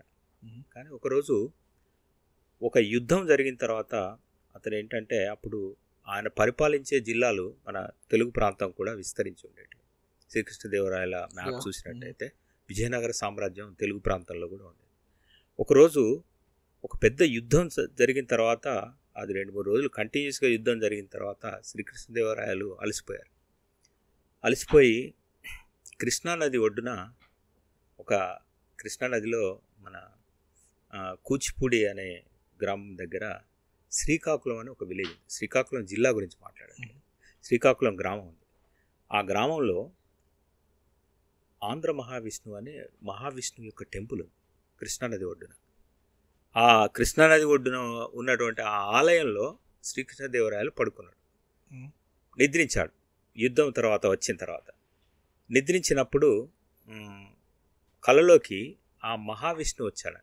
రాయలకు కలలో ఏం చెప్పాడంటే, ఇంతవరకు కృష్ణదేవరాయల మహారాజా, నువ్వు మదాలస చరిత్ర, జ్ఞానచింతామణి, రసమంజరి అని సంస్కృతంలో కావ్యాలను రచించావు కదా, తెలుగులో ఒక కావ్యాన్ని రచించాలి, ఎందుకు నువ్వు రచించకూడదు, రేపే దీన్ని ప్రారంభించు అని మహావిష్ణువు కలలో చెప్తే, శ్రీకృష్ణదేవరాయలు అప్పుడు మహావిష్ణువు చెప్పినప్పుడు ఈ పద్యం నాతో చెప్పాడని ఆముక్త మాల్యదలో శ్రీకృష్ణదేవరాయలు రాసుకున్నాడు. విష్ణువే అతనికి ఈ పద్యం చెప్పాడని. తెలుగదేలయన్న దేశంబు తెలుగేను. తెలుగే ఎందుకు రాయాలంటే ఇది తెలుగుదేశం కాబట్టి తెలుగులో రాయమంటున్నాను. తెలుగు వల్లబుండ తెలుగొకండ, నువ్వు తెలుగు రాజ్యాన్ని కూడా పరిపాలిస్తున్నావు, తెలుగు వాళ్ళని కూడా పరిపాలిస్తున్నావు కాబట్టి తెలుగులో ఒక కావ్యం రాయాలి. ఎల్ల నృపుల గొలువ నేబాడి తెలుగు బాసాడి. సో అందరూ రాజులతో నువ్వు వివిధ భాషలు మాట్లాడుతున్నప్పటికీ తెలుగులో కూడా ఒక కావ్యం రాసి తెలుగులో మాట్లాడడానికి ప్రయత్నం చేయి. దేశ భాషలందు తెలుగు లెస్స. దేశ భాషల లెస్స అంటే తెలుగు నాణ్యం గలది, అన్నిటికంటే ప్రాముఖ్యం గలది, మంచి రసవత్తరంగా. తెలుగు మాట్లాడడానికి ఏంటంటే చాలా వినసొంపుగా ఉంటుంది కాబట్టి దేశ భాషలందు. ఆ తర్వాత తదనంతరం ఏం చేశాడంటే, శ్రీకృష్ణదేవరాయలు వెంటనే తన రాజ్యం విజయనగరంకి వెళ్ళిన తర్వాత ఆముక్త మాల్యద కావ్యాన్ని స్టార్ట్ చేసి పూర్తి చేశాడు. అందులో ఈ తెలుగు దేశ భాషలందు తెలుగు లెస్స అని చెప్పబడింది. ఇంతకుముందు చెప్పిన ప్రకారం ఏంటంటే, తెలుగు అజంతా భాష ఒకటి, తెలుగు మాట్లాడడానికి మృదువుగా ఉంటుంది, వినడానికి వీణుల విందుగా ఉంటుంది, తర్వాత మాట్లాడితే సంగీతభరితంగా ఉంటుంది. ఇంతకుముందు అనిత చెప్పినట్టు తమిళనాడులో ఉన్నటువంటి సుబ్రహ్మణ్య భారతి తెలుగు, సుందర తెలుగు అని ఒక తమిళ కవి తెలుగు గురించి చెప్పాడు. కాబట్టి ఏంటంటే తెలుగు వాళ్ళకే చాలా ప్రత్యేకతలు ఉన్నటువంటి ఈ భాషకు సంబంధించినటువంటి విషయాన్ని మనం కాపాడుకోవాల్సినటువంటి అవసరం ఉంది. బాల్యం నుంచి చూసుకున్నట్టయితే తెలుగు నేర్చుకున్న వాళ్ళకు పర్సనాలిటీ డెవలప్మెంట్ కూడా ఆటోమేటిక్గా వస్తుంది. బాల్యం నుంచి మనకు చాలా శతకాలు ఉన్నాయి. శతకం అంటే ఒక 100 పద్యాలు ఉన్నదాన్ని శతకం అంటారు. మనకు బాల్యం నుంచి తెలుగులో చాలా శతకాలు మనం విన్నాం. ముఖ్యంగా సుమతి శతకం, తర్వాత వేమన శతకం. ఇవి రెండైతే తప్పకుండా అందరూ విని ఉంటారు, వేమన పద్యాలు, సుమతి పద్యాలు. సుమతి శతకం అనేది 12వ శతాబ్దంలో దాదాపు 1000 సంవత్సరాల క్రితం రాయబడినటువంటి సుమతి శతకం. అది బద్దెన గారు రాశారు, బద్దెన అనే కవి. తర్వాత వేమన శతకం వేమన గారు రాశారు. అలాగే చాలా శతకాలు ఉన్నాయి మనకి. ఇంకా భాస్కర శతకం ఉంది, శ్రీకాళహస్తీశ్వర శతకం ఉంది, దాశరథి శతకం ఉంది. దాశరథి శతకం అందరూ అనుకుంటారు దాశరథి గారు కవి రాశారు అనుకుంటారు. కాదు, దాశరథి శతకం రాసింది ఏంటంటే కంచెల్ల గోపన్న. కంచెల్ల గోపన్న మన నీలకొండపల్లి ఖమ్మం జిల్లా నుండి అతను రాశాడు. తర్వాత తెలుగు బాల శతకం, సుభాషిణి రత్నావళి, నృసింహ శతకం, చాలా శతకాలు ఉన్నాయి. ఈ శతకాలలో ఏంటంటే ఈ పద్యాలు వాటిలో ఉన్నటువంటివి జీవితంలో వచ్చే ప్రతి సమస్యకు సంబంధించి మీకు ఈ శతకాలలో ఒక పద్యం దొరుకుతుంది. ఒక శతకం సుమతి శతకం తీసుకున్నా లేదా వేమన శతకం తీసుకున్నప్పటికీ ఆ శతకంలో ఉన్నటువంటి 100 పద్యాలు ఒక మనిషికి వచ్చినట్టయితే బాల్యంలో ఇవన్నీ నేర్పించేవాళ్ళు, తెలుగు భాషను నేర్పించినట్టు. జీవితంలో ప్రతి సందర్భానికి, ప్రతి కష్టానికి, ప్రతి సంతోషానికి సంబంధించినటువంటి, ఎప్పుడైనా ఎవరి చేదన్నా మోసబడినప్పుడు జరిగేటువంటిది, మనుషులు ఏ విధంగా ఉంటారు, సొసైటీలో ఏ విధమైనటువంటి సమస్యలు వస్తాయి, అన్నిటికీ సంబంధించినటువంటి సొల్యూషన్స్ అన్నీ కూడా ఆ పద్యాలలో ఉన్నాయి, మనకి ఇవ్వబడినవి. అది మన భాష ద్వారా మనం నేర్చుకుంటాం. సో ఈ శతకాలు మనకు బాల్యంలో తెలుగు నేర్పిస్తే, తెలుగులో ఈ పద్యాలు నేర్పిస్తే, ఆ పద్యాలను జీవితంలో ఉపయోగించుకుంటే పర్సనాలిటీ డెవలప్మెంట్ ఏర్పడుతుంది. కాబట్టి ఏంటంటే మన భాషకు కొంత ప్రత్యేకత ఉంది. తప్పకుండా భారతీయులందరూ కలిసి ఉండాలి. భారతీయులతో పాటు మన సంస్కృతి, తెలుగుకు సంబంధించినటువంటి ప్రత్యేకతను కాపాడుకుంటూనే భారతీయులందరితోటి, తర్వాత కెనడియన్స్ అందరితోటి, అమెరికాలో ఉన్నటువంటి వాళ్ళందరితోటి, లేదా ప్రపంచ మానవులందరితోటి కూడా మనం కలిసి నడవడానికే.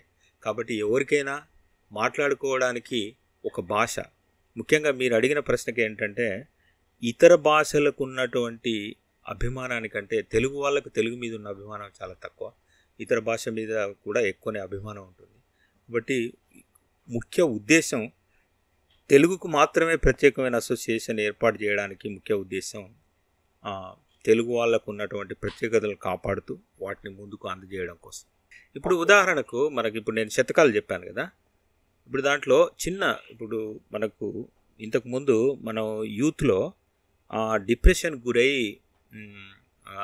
వాళ్ళు తీవ్ర నిర్ణయాలను తీసుకుంటున్నారు అనుకుంటున్నాం కదా. సో ఆ డిప్రెషన్ కారణం ఏంటంటే వాళ్ళు మన సంస్కృతి సాంప్రదాయాలు ఏంటంటే ఇంతకుముందు ఒక కుటుంబం ఉన్నదంటే ఆ కుటుంబంలో తాత ఉండేవాడు, ఒకే కుటుంబంలో అమ్మమ్మో నానమ్మో ఉండేది. ఇప్పుడు యూత్ ఉండేవాళ్ళు, అన్నదమ్ములు ఉండేవాళ్ళు, వాళ్ళ పిల్లలు ఉండేవాళ్ళు. ఒకరికొకరు తోడుగా ఉండి ఒకరికొకరు ఎవరైనా సమస్యలో ఉంటే ఎవరో ఒకరు వెంటనే గుర్తించి అందరూ కూడా సమిష్టిగా సహాయం చేసుకొని ముందుకు సాగేవాళ్ళు. తర్వాత ఒకవేళ ఒంటరిగా ఉన్నప్పుడు కూడా వాళ్లకు సహాయం చేయడం కోసం ఇప్పుడు ఒకరి మనసు విరిగిపోయింది అనుకోండి. ఇప్పుడు ఎవరైనా మనకు దగ్గర వాళ్ళే మోసం చేసినప్పుడు మనకు మనసు విరిగిపోతే వేమన ఒక పద్యంలో చెప్పాడు, ఇనుము విరిగనేని ఇనుమారు ముమ్మారు కాచి అతుక నేర్చు కమ్మరీడు, మనసు విరిగనేని మరి అంట నేర్చున విశ్వదాభిరామ వినురవేమ. అంటే ఈ పద్యానికి సింపుల్గా అనిపించవచ్చు, కానీ దానిలో అర్థం ఏంటంటే మీరు ఎవరితో మాట్లాడినా వారి మనసు నొప్పించకుండా, చెప్పదలుచుకున్న విషయాన్ని చాలా ప్రశాంతంగా, బాధ కలిగించకుండా మంచి పదాలతోటి చెప్తూ ముందుకు కొనసాగించాలి జీవితం. ఒకసారి వారి మనసును విరిచేసినట్టయితే దాన్ని అతికించడం చాలా కష్టం అని చెప్పింది స్నేహితులకు, లేదా ఒకరు మోసం చేసినప్పుడు మనం ధైర్యం తెచ్చుకోవడానికి. ఇట్లాంటి ఎన్నో పద్యాలు ఇప్పుడు ఎవరైనా మనకు తటస్థించి ఏదో మాట్లాడుతూ ఉంటారు. అల్పుడెప్పుడు పలుకు నాడంబరముగాను సజ్జనుండు పలుకు చల్లగాను. అంటే సజ్జనులు చాలా చల్లగా ప్రశాంతంగా మాట్లాడతారు, అల్పుడు మాత్రమే ఎక్కువగా మాట్లాడతారు. కంచు మ్రోగునట్టు కనకంబు మ్రోగునా, అంటే కంచు బిందె ఉంటుంది కదా, చాలా సౌండ్ చేస్తుంది, కానీ కనకం విలువ ఎక్కువైనప్పటికీ సౌండ్ చేయదు, బంగారం సౌండ్ రాదు కదా. సో ఆ అర్థాన్ని, సో ఈ విధంగా పద్యాలన్నీ సుమతి శతకంలో కూడా చాలా ఉంటాయి, అన్ని శతకాలలో ఉన్నాయి. జీవితంలో జరిగిన ప్రతి సంఘటనకు మన తెలుగు భాషలో, తెలుగు పద్యాలలో, తెలుగు శతకాలలో ఆ జీవితానికి సంబంధించిన ఇవ్వగలిగినప్పుడు మన ఈరోజు వచ్చేటువంటి నిరాశ, నిస్పృహలు, పర్సనాలిటీ డెవలప్మెంట్ కోర్సులు ఇవన్నీ ఏమీ అవసరం లేకుండానే మన తెలుగు నేర్చుకుంటూ వచ్చేస్తాయి కదా. సో మరి ఇప్పుడు లాంగ్వేజ్ పక్కన పెడితే రిలీజన్ చూస్తే రిలీజన్ ఏదన్నా ఉందా మీకు? రిలీజియన్కు సంబంధించి based on any religion or what no, నేను ఇంతకు ముందే చెప్పినట్టు association is not for religion. So మాకు లాంగ్వేజ్కి సంబంధించింది. లాంగ్వేజ్కు ఎల్లలు లేవు. ఎల్లలు అంటే బౌండరీస్. సో తెలుగు మాట్లాడే వాళ్ళు ఈ ప్రపంచంలో ఎక్కడి నుంచి వచ్చిన వాళ్ళైనప్పటికీ వాళ్ళందరి కోసం ఏర్పాటు చేయబడినటువంటి అసోసియేషన్ సంస్థనే మాది.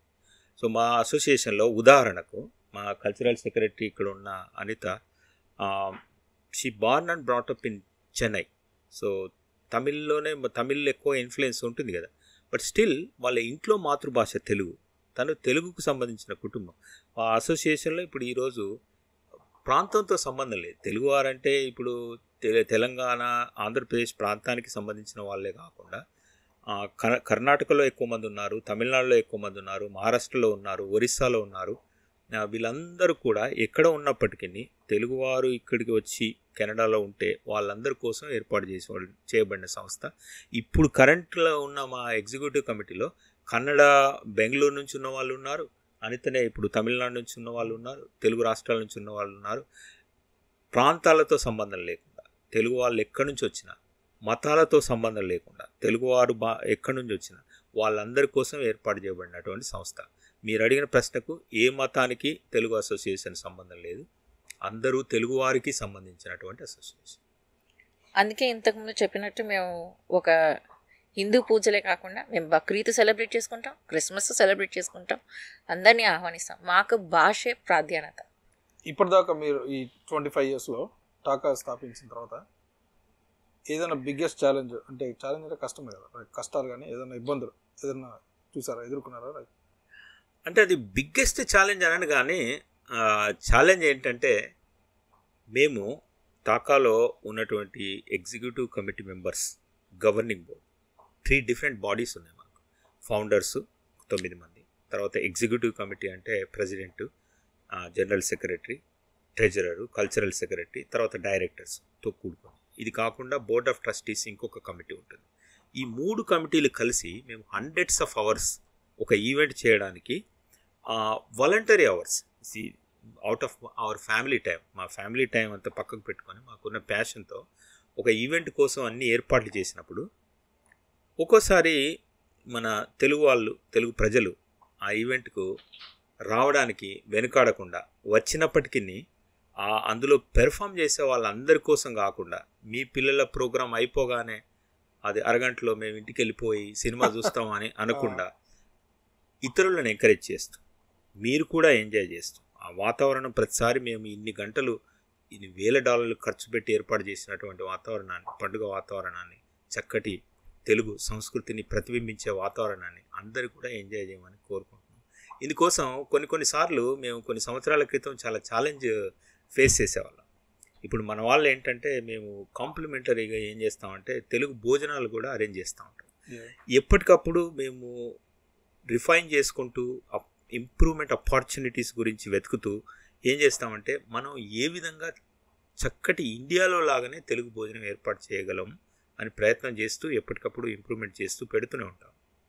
ఒకసారి మనకేంటంటే చాలామంది పార్టిసిపేట్ చేయాలి, ఇంకా ఎక్కువ మందికి మన ఆశయాలు చేరాలన్న ఉద్దేశంతో ఒకసారి ఫ్రీగా భోజనాలు పెట్టాం. ఫ్రీగా భోజనాలు పెడితే అక్కడ నేను ముందు ఉన్నాను కౌంటర్లో, మన వాళ్ళు చెప్తున్నాం అంటే నాట్ టు క్రిటిసైజ్ ఎనీవన్, ఎందుకంటే మేము ఇంత చేస్తున్నప్పుడు అందరూ పార్టిసిపేట్ చేయాలని నేను అందరికి కూడా తెలుగు వారందరిని కోరుకుంటున్నాను. కెనడాలో వాళ్ళందరూ ఏంటంటే ఒకతను వచ్చి ఏంటంటే మేము ఫ్రీగా ఇవ్వాలన్నా కూడా ఏంటంటే సర్టెన్ టైం లోపు టికెట్లు కలెక్ట్ చేసుకోమని చెప్పాం. బికాస్ ఎంతమంది వస్తారో తెలియదు కదా. సో ఈ టైం లోపు మీరు కలెక్ట్ చేసుకున్న వాళ్ళందరికీ ఫ్రీ భోజనం అంటే ఒకతను వచ్చాడు 6:30 లోపు కలెక్ట్ చేసుకుంటాం అంటే 6 o'clock వచ్చాడు. 10 టికెట్లు ఇవ్వమన్నాడు. ఒక్కడే వచ్చావు కదా 10 టికెట్లు అంటే మా వాళ్ళు స్క్వేర్ 1లో షాపింగ్ చేస్తున్నారు, భోజనం టైంకి వస్తారు. సో ఇదేంటంటే ఇది ఎవరిని విమర్శించడం కోసం చెప్పట్లేదు. సో మీరు తప్పకుండా 10 మంది మళ్ళీ వచ్చారు చూశారు, కానీ నేను చెప్పదలుచుకున్నది ఏంటంటే మేము ఇంత చేస్తున్నప్పుడు రెసిప్రికేషన్ ప్రజల నుంచి కూడా రావాలి, వాళ్ళు కూడా పార్టిసిపేట్ చేయాలి, వాళ్ళు కూడా ఎంజాయ్ చేయాలి. తర్వాత ఒక కార్యక్రమం మాది ఎంత డిమాండ్ అయిపోయిందంటే మాకు దాదాపు 200 కళాకారులు పార్టిసిపేట్ చేస్తూ కల్చరల్ ప్రోగ్రామ్స్ చేస్తూ ఉంటారు. సో వాళ్ళకి ఏంటంటే డిఫరెంట్ టైమ్ స్లాట్ కేటాయించని is challenging for Anitha. So as a cultural secretary మనకు మీరు చాలామంది ఏం చేస్తున్నారంటే ఇప్పుడు వాళ్ళ అబ్బాయి ఏదో నేర్చుకుంటాడు డ్యాన్సో లేకపోతే ఒక కళ సంబంధించింది మన భారతీయ కళ తెలుగు కళ నేర్చుకున్నది ఫస్ట్ ఏర్పాటు చేసి డిజిటల్ స్క్రీన్ ఏర్పాటు చేసి $1,000 ఖర్చు పెట్టి వాళ్ళు పెర్ఫామ్ చేయడానికి మేము ఏర్పాటు చేశాం. పెర్ఫామ్ చేశారు, అయిపోయింది, మీరందరూ వీడియోలు తీసుకున్నారు. అఫీషియల్గా మేము వీడియోలు తీసుకొని చేసినప్పటికీ మీరు తీసుకున్నారు, దట్స్ ఫైన్. కానీ మీ అబ్బాయి చేస్తున్నప్పుడు లేదా మీ అమ్మాయి చేస్తున్నప్పుడు హాలు మొత్తం నిండి అందరూ చూడాలని మీరు ఎట్లయితే అనుకుంటున్నారో మీ కార్యక్రమం అయిపోయిన వెంటనే మీరు వెళ్ళిపోకుండా మీరు కూడా ఆఖరి వరకు ఉండి అందరినీ కూడా ఎంకరేజ్ చేసి పిల్లలందరినీ తర్వాత కళాకారులందరికీ ఆ ఉత్సాహాన్ని కల్పించాలని అందరూ కూడా మొదటి నుంచి ఆఖరి వరకు పార్టిసిపేట్ చేయాలని కోరుకుంటున్నాను. ఇది వన్ ఆఫ్ ది ఛాలెంజ్ అయిపోయింది, మాకు బిగ్గెస్ట్ ఛాలెంజ్. అది ఇక్కడ మీ పిల్లల స్కూల్ కాడ కూడా అదే కదా, ఎక్కడున్నా కూడా అది అదే మనుషులు ఇక్కడికి వచ్చి నాకు మారుతారంటారు కదా, లైక్ మేబీ ఇక్కడ culture I don't know right. మీ స్కూల్లో కూడా గమనించినారే పిల్లలు ఉన్నారు, లాస్ట్ బ్యాచ్ పిల్లలు రన్ చేసేసరికి వాళ్ళ ఫ్యామిలీస్ ఉంటారు 10 మంది 15 మంది రైట్. పిల్లలు డిస్కరేజ్ అయిపోతారు, అది biggest challenge. Especially we get like more than 200 participants ఉంటారు, ఇంకా వాళ్ళ ఫ్యామిలీస్ వాళ్ళందరూ ఉంటారు కదా, వాళ్ళకి కూడా ఉంటుంది డిమాండింగ్, మాకు కూడా ఈ టైంకే కావాలి మీరు పెట్టండి మా పిల్లల్ని చూస్తారు అన్న ఇది. వాళ్ళని కన్విన్స్ చేయటం అనేది మాకు పెద్ద challenge. But we are working on it, we improve every year. But TACA గురించి అవగాహన అందరికి ఉందంటారు చాలా. ఎంతవరకు రీచ్ ఉంది అంటే ఎంతమందికి తెలిసింది టాకా ఒకటి ఉంది ఎగ్జిస్టింగ్ ఉంది? టాకా ఉందని మాకు అఫీషియల్గా అరౌండ్ 5,000 పీపుల్కు కమ్యూనికేషన్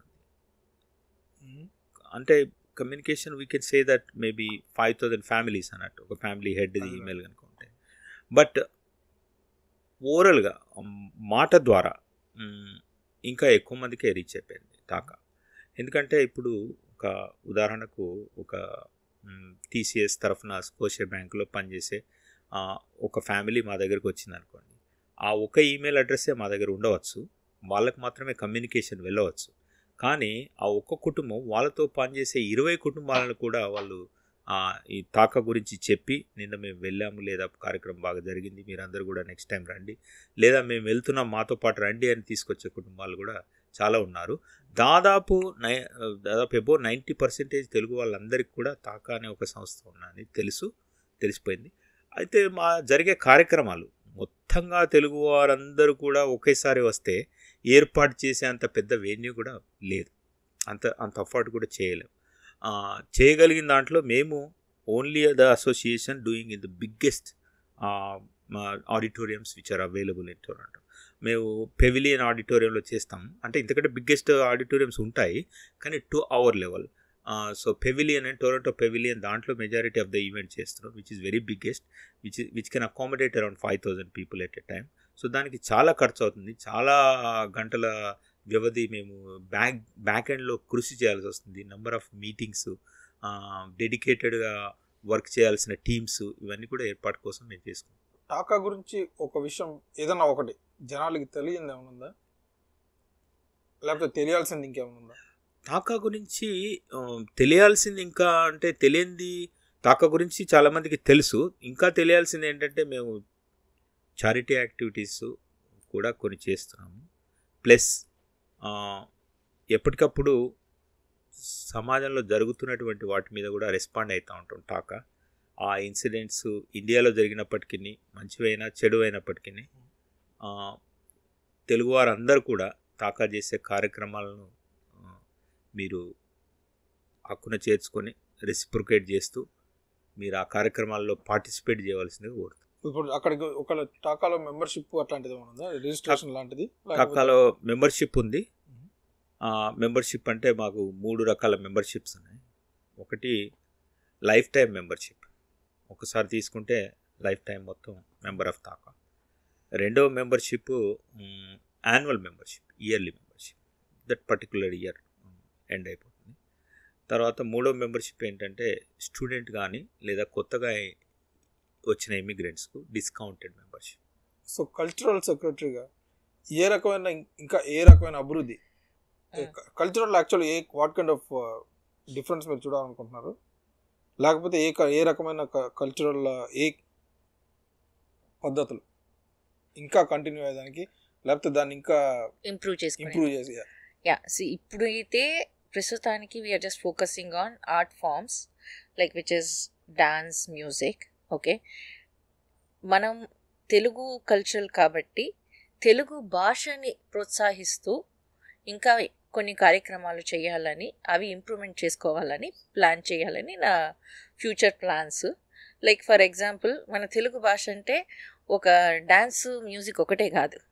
ఇప్పుడు రమేష్ గారు చెప్తున్నట్టు సుమతి శతకం, వేమన శతకం, వీటి గురించి నెక్స్ట్ తరాలకి అవగాహనలాగా చిన్న చిన్న వీడియోస్ కానీ, ఇప్పుడు right, the latest trend is like Instagram reels, YouTube shorts. ఎందుకంటే జనాలకి గంటల వీడియోస్ చూసేదానికి లేదు. సో అలా ఆ టైప్లో మన తెలుగు కల్చర్ని ఇంప్రూవ్ చేసేదానికి ప్లాన్ చేయాలని next our thoughts. So Anitha చెప్పిన దానికి అడిషనల్గా నేను ఒక విషయం యాడ్ చేయదలుచుకున్నాను. ప్రపంచంలో ఎన్నో భాషలు ఉన్నప్పటికీ తెలుగు ఇండియాలో 4వ అతిపెద్ద భాష.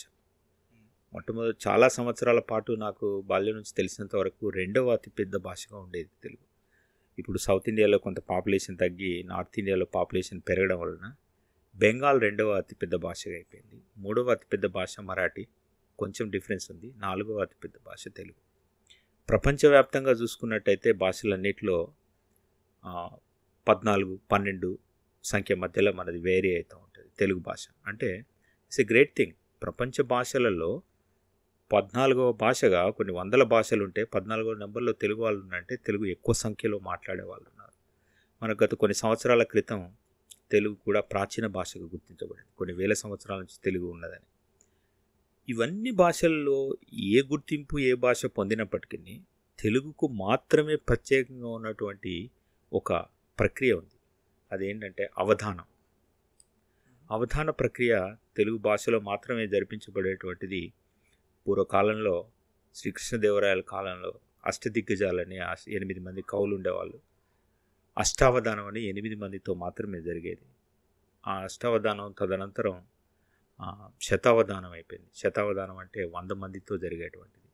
అవధానం అంటే ఏ విధంగా జరుగుతుందంటే, అవధానం చేసే అవధాని ఉంటాడు, ఒక 100 మంది. శతావధానం అంటే 100 మంది పృచ్ఛకులు ఉంటారు. పృచ్ఛకులు అంటే ప్రశ్నించేవాళ్ళు. ఆ ప్రశ్నించే వాళ్ళు కూడా అవధానికంటే మేధావులు, కానీ జ్ఞాపక శక్తి కొంచెం అవధానికంటే తక్కువగా ఉంటుంది అనుకోవచ్చు. సో వాళ్ళు అడిగిన ప్రశ్నలకు అవధాని గుర్తుపెట్టుకొని ఒకరు మొదటి ప్రశ్న, 2వ ప్రశ్న, 3వ ప్రశ్న, 100వ ప్రశ్న అయిపోయిన తర్వాత ఒక్కొక్క ప్రశ్నకు ఒక్కొక్క పద్యం లాగా చెప్పాలి. సో వాళ్ళు అడిగేది చాలా కాంప్లికేటెడ్వి అడుగుతూ ఉంటారు. సో ఫస్ట్ అడిగిన ప్రశ్నకు 4 ఒక పద్యంలో 4 లైన్లు ఉంటే ఒక మొదటి లైన్ చెప్పి 100 మందికి వెళ్ళిన తర్వాత ఫస్ట్ వ్యక్తి దగ్గరికి వచ్చి ఆ అడిగిన ప్రశ్నను మళ్ళీ గుర్తు చేసుకొని ఆ 3 మిగతా లైన్లు కూడా పూర్తి చేసి ఆ పద్యాన్ని పూరించాలి. ఇది పద్యం అనేది ఒకటి మాత్రమే. దీంట్లో అప్రస్త ప్రసంగం ఉంటుంది, మధ్యలో డిస్టర్బ్ చేసే వాళ్ళు ఉంటారు కాన్సన్ట్రేషన్ చేయనీయకుండా. తర్వాత మధ్యలో గంటలు కొట్టే వాళ్ళు ఉంటారు, ఆ గంటలు లెక్కించి చెప్పాలి. ఇదంతా జరిగేటప్పుడు ఎన్ని గంటలు కొట్టామంటే 102 గంటలు కొట్టానని అవదాన్ని చెప్పాలి. సో ఇదంతా ఒక మేధా ప్రక్రియకు సంబంధించినటువంటి. దీంట్లో ఏంటంటే జ్ఞాపక శక్తిని పెంపొందించుకునే ప్రక్రియ. బాల్యంలోనే అవధానం కనుక మనం పిల్లలకు నేర్పించినాం అనుకోండి, జీవితకాలం మొత్తం ఎంతటి CEO అయినా, ఎంత పెద్ద కంపెనీకి ప్రెసిడెంట్ అయినా చాలా అవలీలగా వాళ్ళు వాళ్ళ ఉద్యోగాన్ని కానీ జీవితాన్ని కానీ సాఫీగా కొనసాగే అవకాశాలు ఉంటాయి. సో ఇలాంటి అవధాన ప్రక్రియ తెలుగుకు మాత్రమే ప్రత్యేకమైనటువంటి ప్రక్రియను మా సాంస్కృతిక కార్యక్రమాల్లో ఇంతవరకు మేము ఇంక్లూడ్ చేయలేదు. రాబోయే రోజుల్లో అవధానాలను తీసుకొచ్చి ఇలాంటి ప్రక్రియను ఇక్కడ మన యూత్కు, మన నెక్స్ట్ జనరేషన్కు, ఇప్పుడు ఉన్న వాళ్లకు అందించడానికి ప్రయత్నం చేసి ఒక సంస్కృతి సాంప్రదాయాలను ఇంకొంచెం లోతుగా తీసుకువెళ్ళే ప్రయత్నం చేయాలని మేమందరం ప్రయత్నం చేస్తున్నాం. అనిత అది చెప్పిన దానికి నేను కొంచెం వివరాలు యాడ్ చేశాను. కల్చర్ వైజ్ చూస్తే ఇప్పుడు ఇక్కడున్న పిల్లలకి, ఇక్కడున్న అందరికీ పిల్లలు ఉన్నారు రైట్. సో ఇక్కడున్న పిల్లలకి, మనకు అక్కడ నుంచి కొత్తగా వచ్చే పిల్లలకి ఏ రకమైన ఇంపాక్ట్ మీరు ఏమైనా కల్చర్ డిఫరెన్స్ మారినట్టు అంటే మారుతుందా, అది గమనించారా? లేకపోతే వాట్ కైండ్ ఆఫ్ చేంజ్ ఏ రకమైన చేంజ్ మీరు నోటీస్ చేశారా? కల్చర్ మారుతున్నట్టు, లేకపోతే వాళ్ళు ఇక్కడ కొంతమంది మర్చిపోతారు పూర్తిగా. అట్లా అంతా లేదండి. ఇట్ డిపెండ్స్ ఆన్ మన తెలుగు ఫ్యామిలీస్ అండి. నాకు తెలిసి 90% మన ఇళ్ళల్లో మనం తెలుగే మాట్లాడతాం. పిల్లలకి స్పష్టంగా తెలుగు అర్థం అవుతుంది. ఈ స్కూళ్ళకి వెళ్ళి ఇంగ్లీష్ భాష మాట్లాడినా స్పష్టంగానే తెలుగు వాళ్ళకి బాగానే అర్థమవుతుంది. నాకేం అంత మార్పు చేర్పులంతా ఇంకా ఎక్కువ చెప్పాలంటే మన నార్త్ అమెరికాలో ఉండే పిల్లలే ఎక్కువ నేర్చుకుంటున్నారు ఇండియా కన్నా అని నా పర్సనల్ ఒపీనియన్ అనిపించింది నాకు. ఎందుకంటే మనం మన భాషకి ఎక్కువ ప్రాధాన్యత ఇచ్చి అన్నీ నేర్చుకుంటున్నారు. ఎందుకంటే కొన్ని ఆర్గనైజేషన్స్ ఉన్నాయి, వాళ్ళు ప్రత్యేకంగా మన తెలుగు భాషను నేర్పిస్తున్నారు. అలాంటి వాళ్ళకి కూడా మేము ప్రోత్సాహం ఇస్తాం మా తరపు నుంచి, మా టాకా తరపు నుంచి. అంత పెద్ద మార్పులు ఏమి లేవండి. డెఫినెట్గా ఇప్పుడు నేను తీసుకుంటే మా ఫ్యామిలీతో సహా నేను దాదాపు 25 సంవత్సరాల క్రితం ఇక్కడికి వచ్చాం కదా. అక్కడ ఫ్రీజ్ అయిపోయాం. ఆ రోజుల్లో ఇండియాలో ఏ విధమైనటువంటి సంస్కృతి సాంప్రదాయాలు ఉన్నాయో వాటిని కంటిన్యూ చేయడానికి ప్రయత్నం చేస్తున్నాం. కాబట్టి కంపేర్ చేసినప్పుడు నాకేమనిపించిందంటే, maybe this is my personal view, ఇండియాలో పాటించినంతగా ఇక్కడనే ఎక్కువగా పాటిస్తున్నాం బికాజ్ వీఆర్ ఫ్రోజన్. సో అక్కడే ఉన్నాం. బట్ ఇండియాలో అంటే యూత్లో కానీ తర్వాత అర్బనైజేషన్ ఎక్కువగా అయిపోయిన తర్వాత, నాట్ సేయింగ్ దట్ ఇంకా మెజారిటీ ఇండియాలో అందరూ పాటిస్తారు కానీ కొంత వేరే వైపు వెళ్తున్నారు. సో ఇక్కడికి వచ్చే వాళ్ళు ఏంటంటే కొన్నిసార్లు కంపేర్ చేసినట్టు ఇక్కడ పిల్లలే ఇంకా బెటర్గా ఉన్నారు. సో అంటే it all depends. Again Anitha చెప్పినట్టు వాళ్ళ కుటుంబం, వాళ్ళ తల్లిదండ్రులు ఏం నేర్పించాలనుకుంటున్నారు.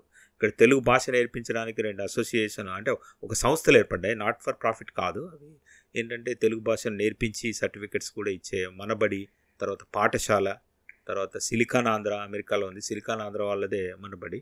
సో వాళ్ళు ఏంటంటే తెలుగు నేర్చుకోవాలనే ఇంట్రెస్ట్ ఉన్న పిల్లలకు కొంత పారితోషికం తీసుకొని తెలుగు నేర్పించి టీచర్ని పెట్టి నేర్పిస్తున్నారు. వాళ్ళకు కూడా మేము నాట్ ఫర్ ప్రాఫిట్ ఆర్గనైజేషన్గా ఎంకరేజ్ చేసి మా కార్యక్రమాల్లో వాళ్ళు చేసే వాటికి అవకాశం ఇస్తున్నాం తెలుగు భాషను పెంపొందించడానికి. ఇక్కడ మన లాంటి అసోసియేషన్ ఇప్పుడు తెలుగు తాకా ఉండడం వలన చాలామంది పిల్లలు తాకాతో అసోసియేషన్ అయినటువంటి కుటుంబాలు ఏ విధమైనటువంటి సంస్కృతి సాంప్రదాయాలు, తెలుగు భాషకు సంబంధించినటువంటివి కానివ్వండి, పండుగలకు సంబంధించినటువంటి కానివ్వండి, ఇంకేదైనా మన ఆచార వ్యవహారాలకు సంబంధించిన ఏది కూడా మిస్ అవ్వట్లేదు. సో అది ఏర్పాటు చేసినాము. నిజంగా తాకా మేము గర్విస్తున్నాం, దానికి ఎవరు మిస్ అవ్వలేదు. అంటే అదే కాదు, కల్చర్ అని అన్నప్పుడు భాష కూడా ఒకటి. మాకు రీసెంట్గా ఒకటి యాడ్ అయింది ఏంటంటే, మేము we are tied up with Padmavati university, తిరుపతిలో ఉంది. రమేష్ గారు మీరు పద్మావతి యూనివర్సిటీ ఆధ్వర్యంలో మన తాకా అగ్రిమెంట్ చేసుకున్నాం. ఏంటంటే డ్యాన్స్ అండ్ మ్యూజిక్, సంగీతం, నాట్యం, ఈ రెండింటికి సంబంధించి తాకా తరఫున ఈ సంవత్సరం మేము అనౌన్స్ చేశాము.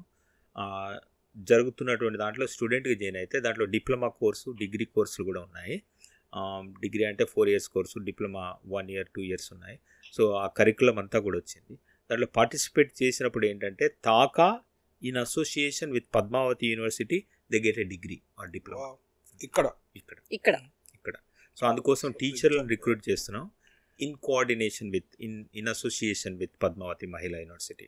సో కంప్లీట్గా వాళ్ళే మానిటర్ చేస్తారు, వాళ్ళే కరికులం ఇస్తారు. బట్ టీచర్స్ ఇక్కడ అపాయింట్మెంట్ చేస్తాం.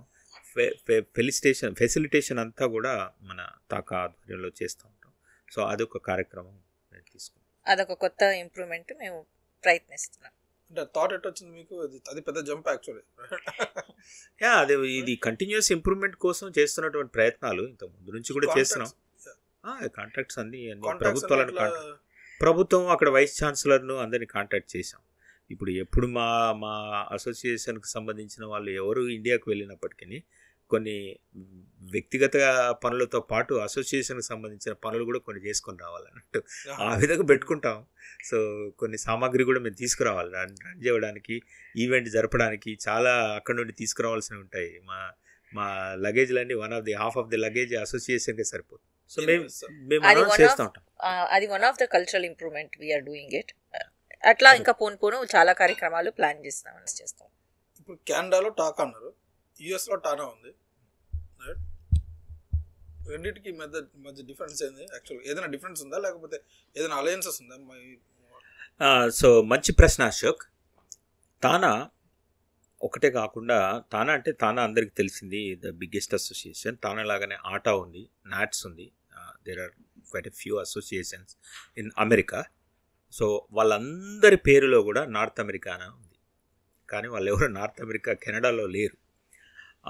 సిమిలారిటీ అంటే సిమిలారిటీ ఒక అసోసియేషన్గా మాత్రమే సిమిలారిటీ, ఆశయాలు తర్వాత కార్యక్రమాలలో సిమిలారిటీ లేదు. TACA is having its own unique activities, unique programmes, unique the bylaws. అవి ఏంటంటే ఉదాహరణకు తానా ఉంది. తానా ఏంటంటే మొట్టమొదలు first generation of Telugu people establish చేశారు 70s అంతా కూడా అమెరికాకు డాక్టర్స్, హై ప్రొఫెషనల్సే వచ్చారు. మెజారిటీ తెలుగు వాళ్ళలో ఎక్కువ మంది డాక్టర్స్ ఉన్నారు. వాళ్ళు ఏర్పాటు చేశారు తానాను, Telugu association of North America. TANA ఏర్పాటు చేసినప్పుడు ఏంటంటే వాళ్ళంతా ఆల్రెడీ సెటిల్డ్ మంచి ప్రొఫెషన్లో ఉన్నారు కాబట్టి వాళ్ళు సమాజానికి ఏదో సేవ చేయాలన్న దృక్పథంతో, మంచి అభిప్రాయంతో ఏర్పాటు చేశారు. తానా అనేది నాట్ ఫర్ ప్రాఫిట్ కాకుండా చారిటీ ఆర్గనైజేషన్. చారిటీ ఆర్గనైజేషన్కు డొనేట్ చేసినప్పుడు ఏంటంటే, ఇప్పుడు మీరు ఇన్కమ్ ట్యాక్స్ లిమిట్ దాచిపోయినప్పుడు మీకు కూడా తెలుసు కదా.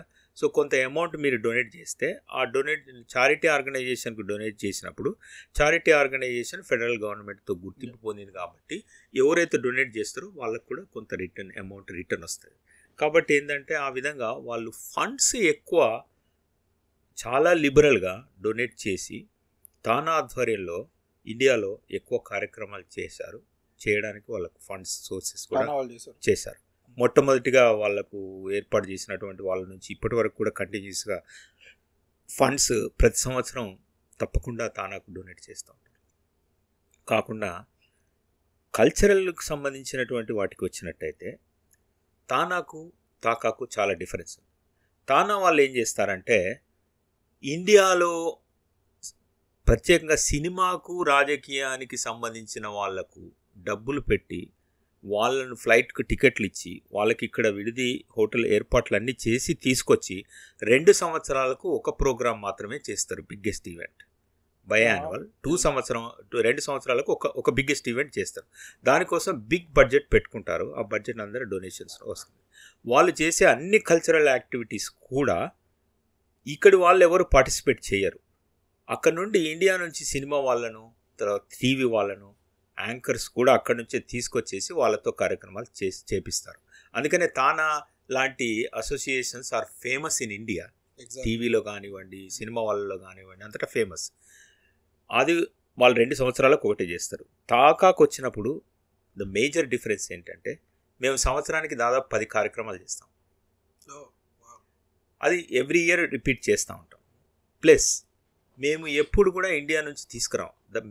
మా ముఖ్య ఆశయం ఏంటంటే ఇక్కడ స్థిరపడినటువంటి వాళ్ళలో ఉన్నటువంటి కళలు, పిల్లలలో ఎదుగుతున్న పిల్లల్లో ఉన్నటువంటి నేర్చుకున్నటువంటి కళలు, అవి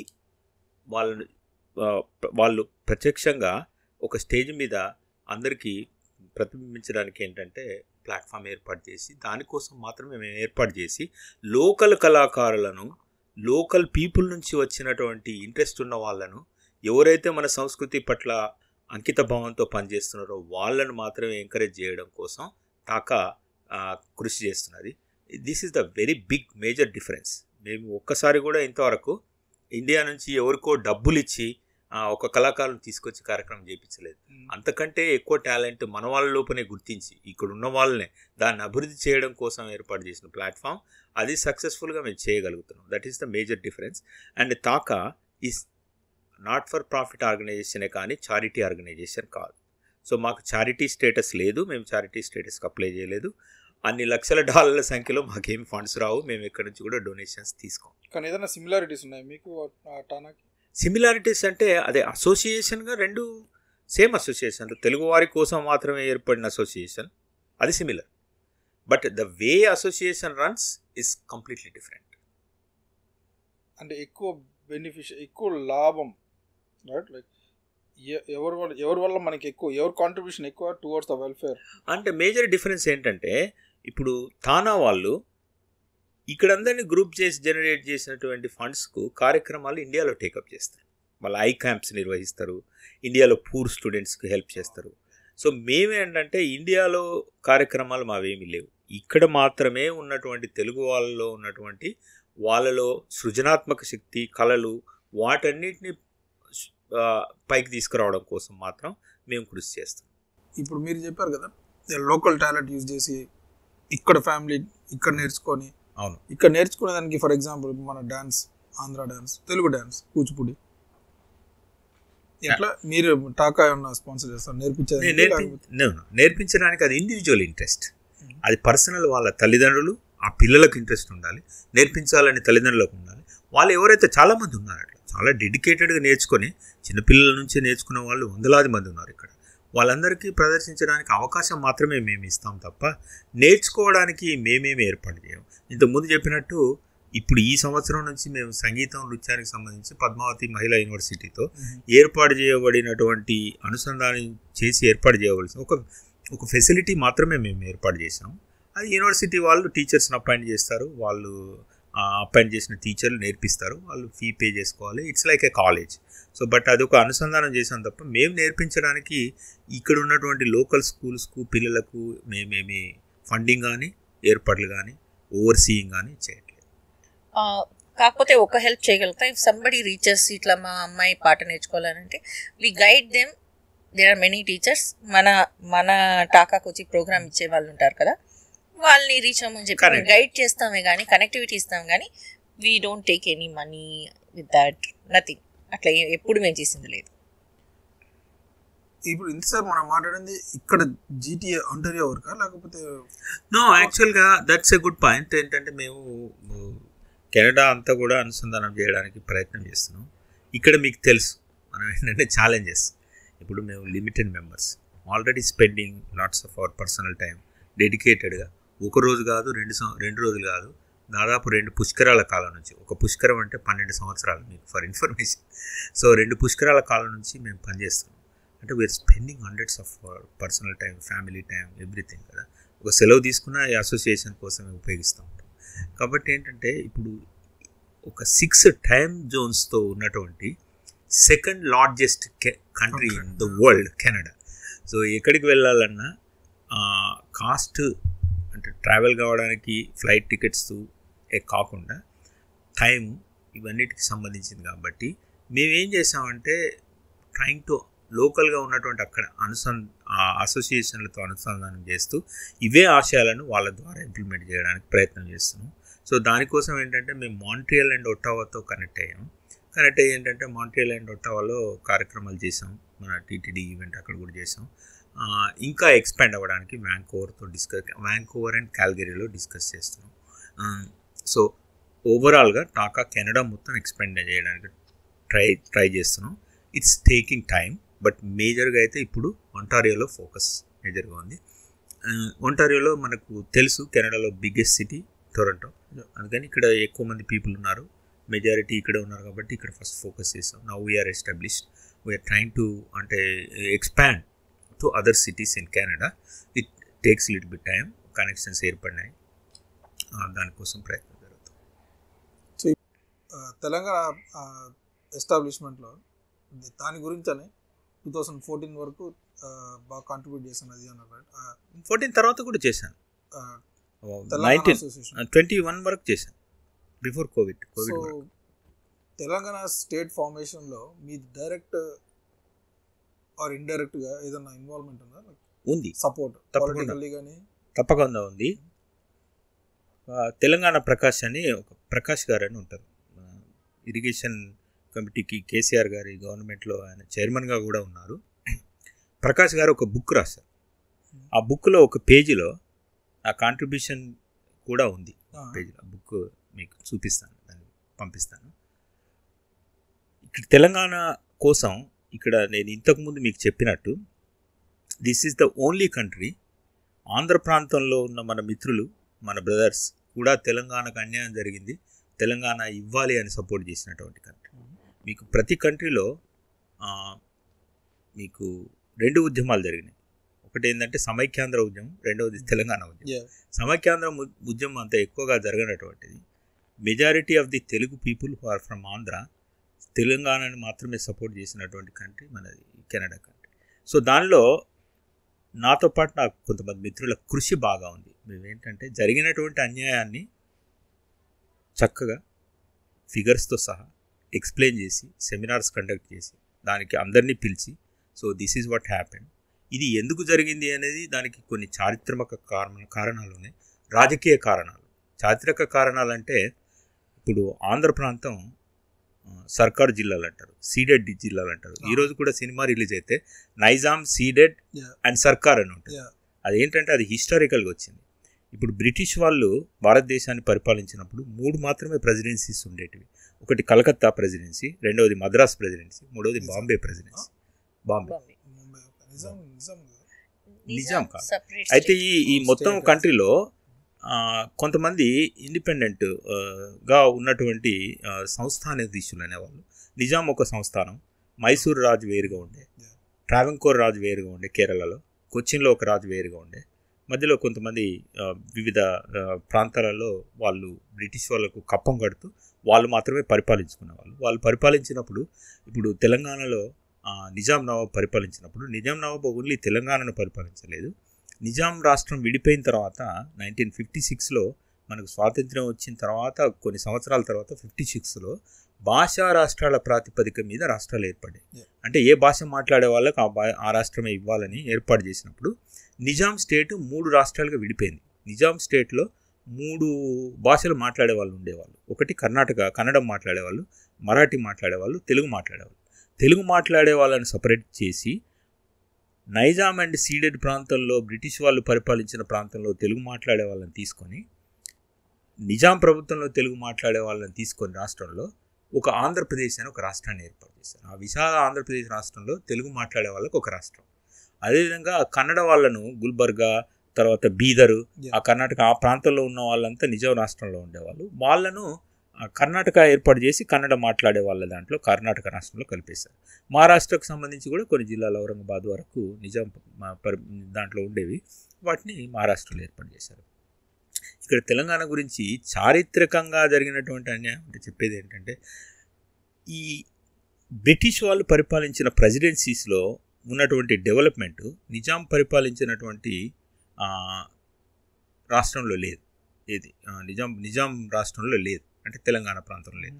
ఉంది ఓన్లీ ఒక హైదరాబాద్ వరకు డెవలప్మెంట్ ఉంచవచ్చు. నిజాము ఆ రోజుల్లోనే హైదరాబాద్లో అండర్ గ్రౌండ్ డ్రైనేజ్ సిస్టమ్ నుంచి మొదలుకుంటే హైదరాబాద్కి కావాల్సినటువంటి ఇరిగేషన్, డ్రింకింగ్ వాటర్ ఫెసిలిటీస్ అవన్నీ కూడా ఏర్పాటు చేశాడు. కానీ ఎంటైర్ తెలంగాణకు చేయలేదు. తెలంగాణలో మిగతా జిల్లాలన్నీ వెనుకబడిపోయినాయి. ఆ వెనుకబాటు కారణం చారిత్రక కారణం ఒకటి, అంటే పరిపాలన బ్రిటిష్ వాళ్ళు, తర్వాత నిజాం పరిపాలన. రెండవ పరిపాలన ఏంటంటే రాజకీయ కారణం. రాజకీయాల్లో వచ్చిన తర్వాత ఏమైపోయిందంటే ఆంధ్రప్రదేశ్ 1956లో ఏర్పాటు చేయబడిన తర్వాత 52 నుంచే ఆంధ్రప్రదేశ్, తెలంగాణ మా ప్రాంతం వాళ్ళందరినీ తెలుగు వాళ్ళతో కలిపి ఒక ఆంధ్రప్రదేశ్ రాష్ట్రంగా ఏర్పాటు చేయాలని అనుకున్న ప్రతిపాదనలు జరుగుతున్నప్పుడు 52 నుంచే మమ్మల్ని తెలుగు వాళ్ళతో, సర్కార్ జిల్లాలు, సీడెడ్ జిల్లాలతో కలపకూడదు, మమ్మల్ని సపరేట్ రాష్ట్రం చేయండి అని అప్పటి నుంచే జరుగుతూ ఉంది ఉద్యమం. సో కానీ బలవంతంగా 56లో నెహ్రూ వచ్చాడు, సరే అది సబ్సైడ్ అయిపోయింది.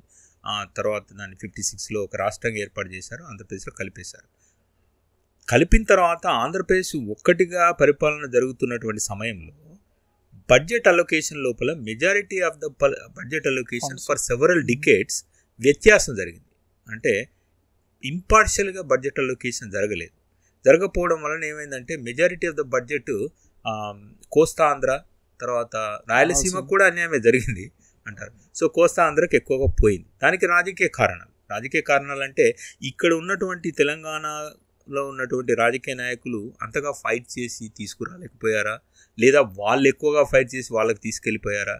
సో ఇక్కడ వాళ్ళు ఎందుకు అప్పుడు అన్యాయం జరుగుతూ ఉంటే ప్రశాంతంగా ఉన్నారు? సో ఇవన్నీ కారణాలు ఉబికి ఒక్కసారే మళ్ళీ ఒక ఉద్యమం వచ్చింది తెలంగాణలో 69లో ఏమైపోయిందంటే తెలంగాణ మాకు సపరేట్ కావాలి, మాకు స్కూళ్ళు కట్టించడం తగ్గిపోయింది, మొత్తం అన్ని ఆంధ్ర ప్రాంతంలోనే స్కూళ్ళు ఎక్కువ కట్టిస్తున్నారు, మాకు ఇక్కడ రోడ్లు వేయడం తగ్గిపోయింది, మొత్తం అక్కడికి మాకు బడ్జెట్ అలొకేషన్ తగ్గిపోయింది, మాకు ఉద్యోగాలు తగ్గిపోయినాయి. ఈ కారణాలతో ఏంటంటే మళ్ళీ తర్వాత 69లో ఉద్యమం వచ్చింది.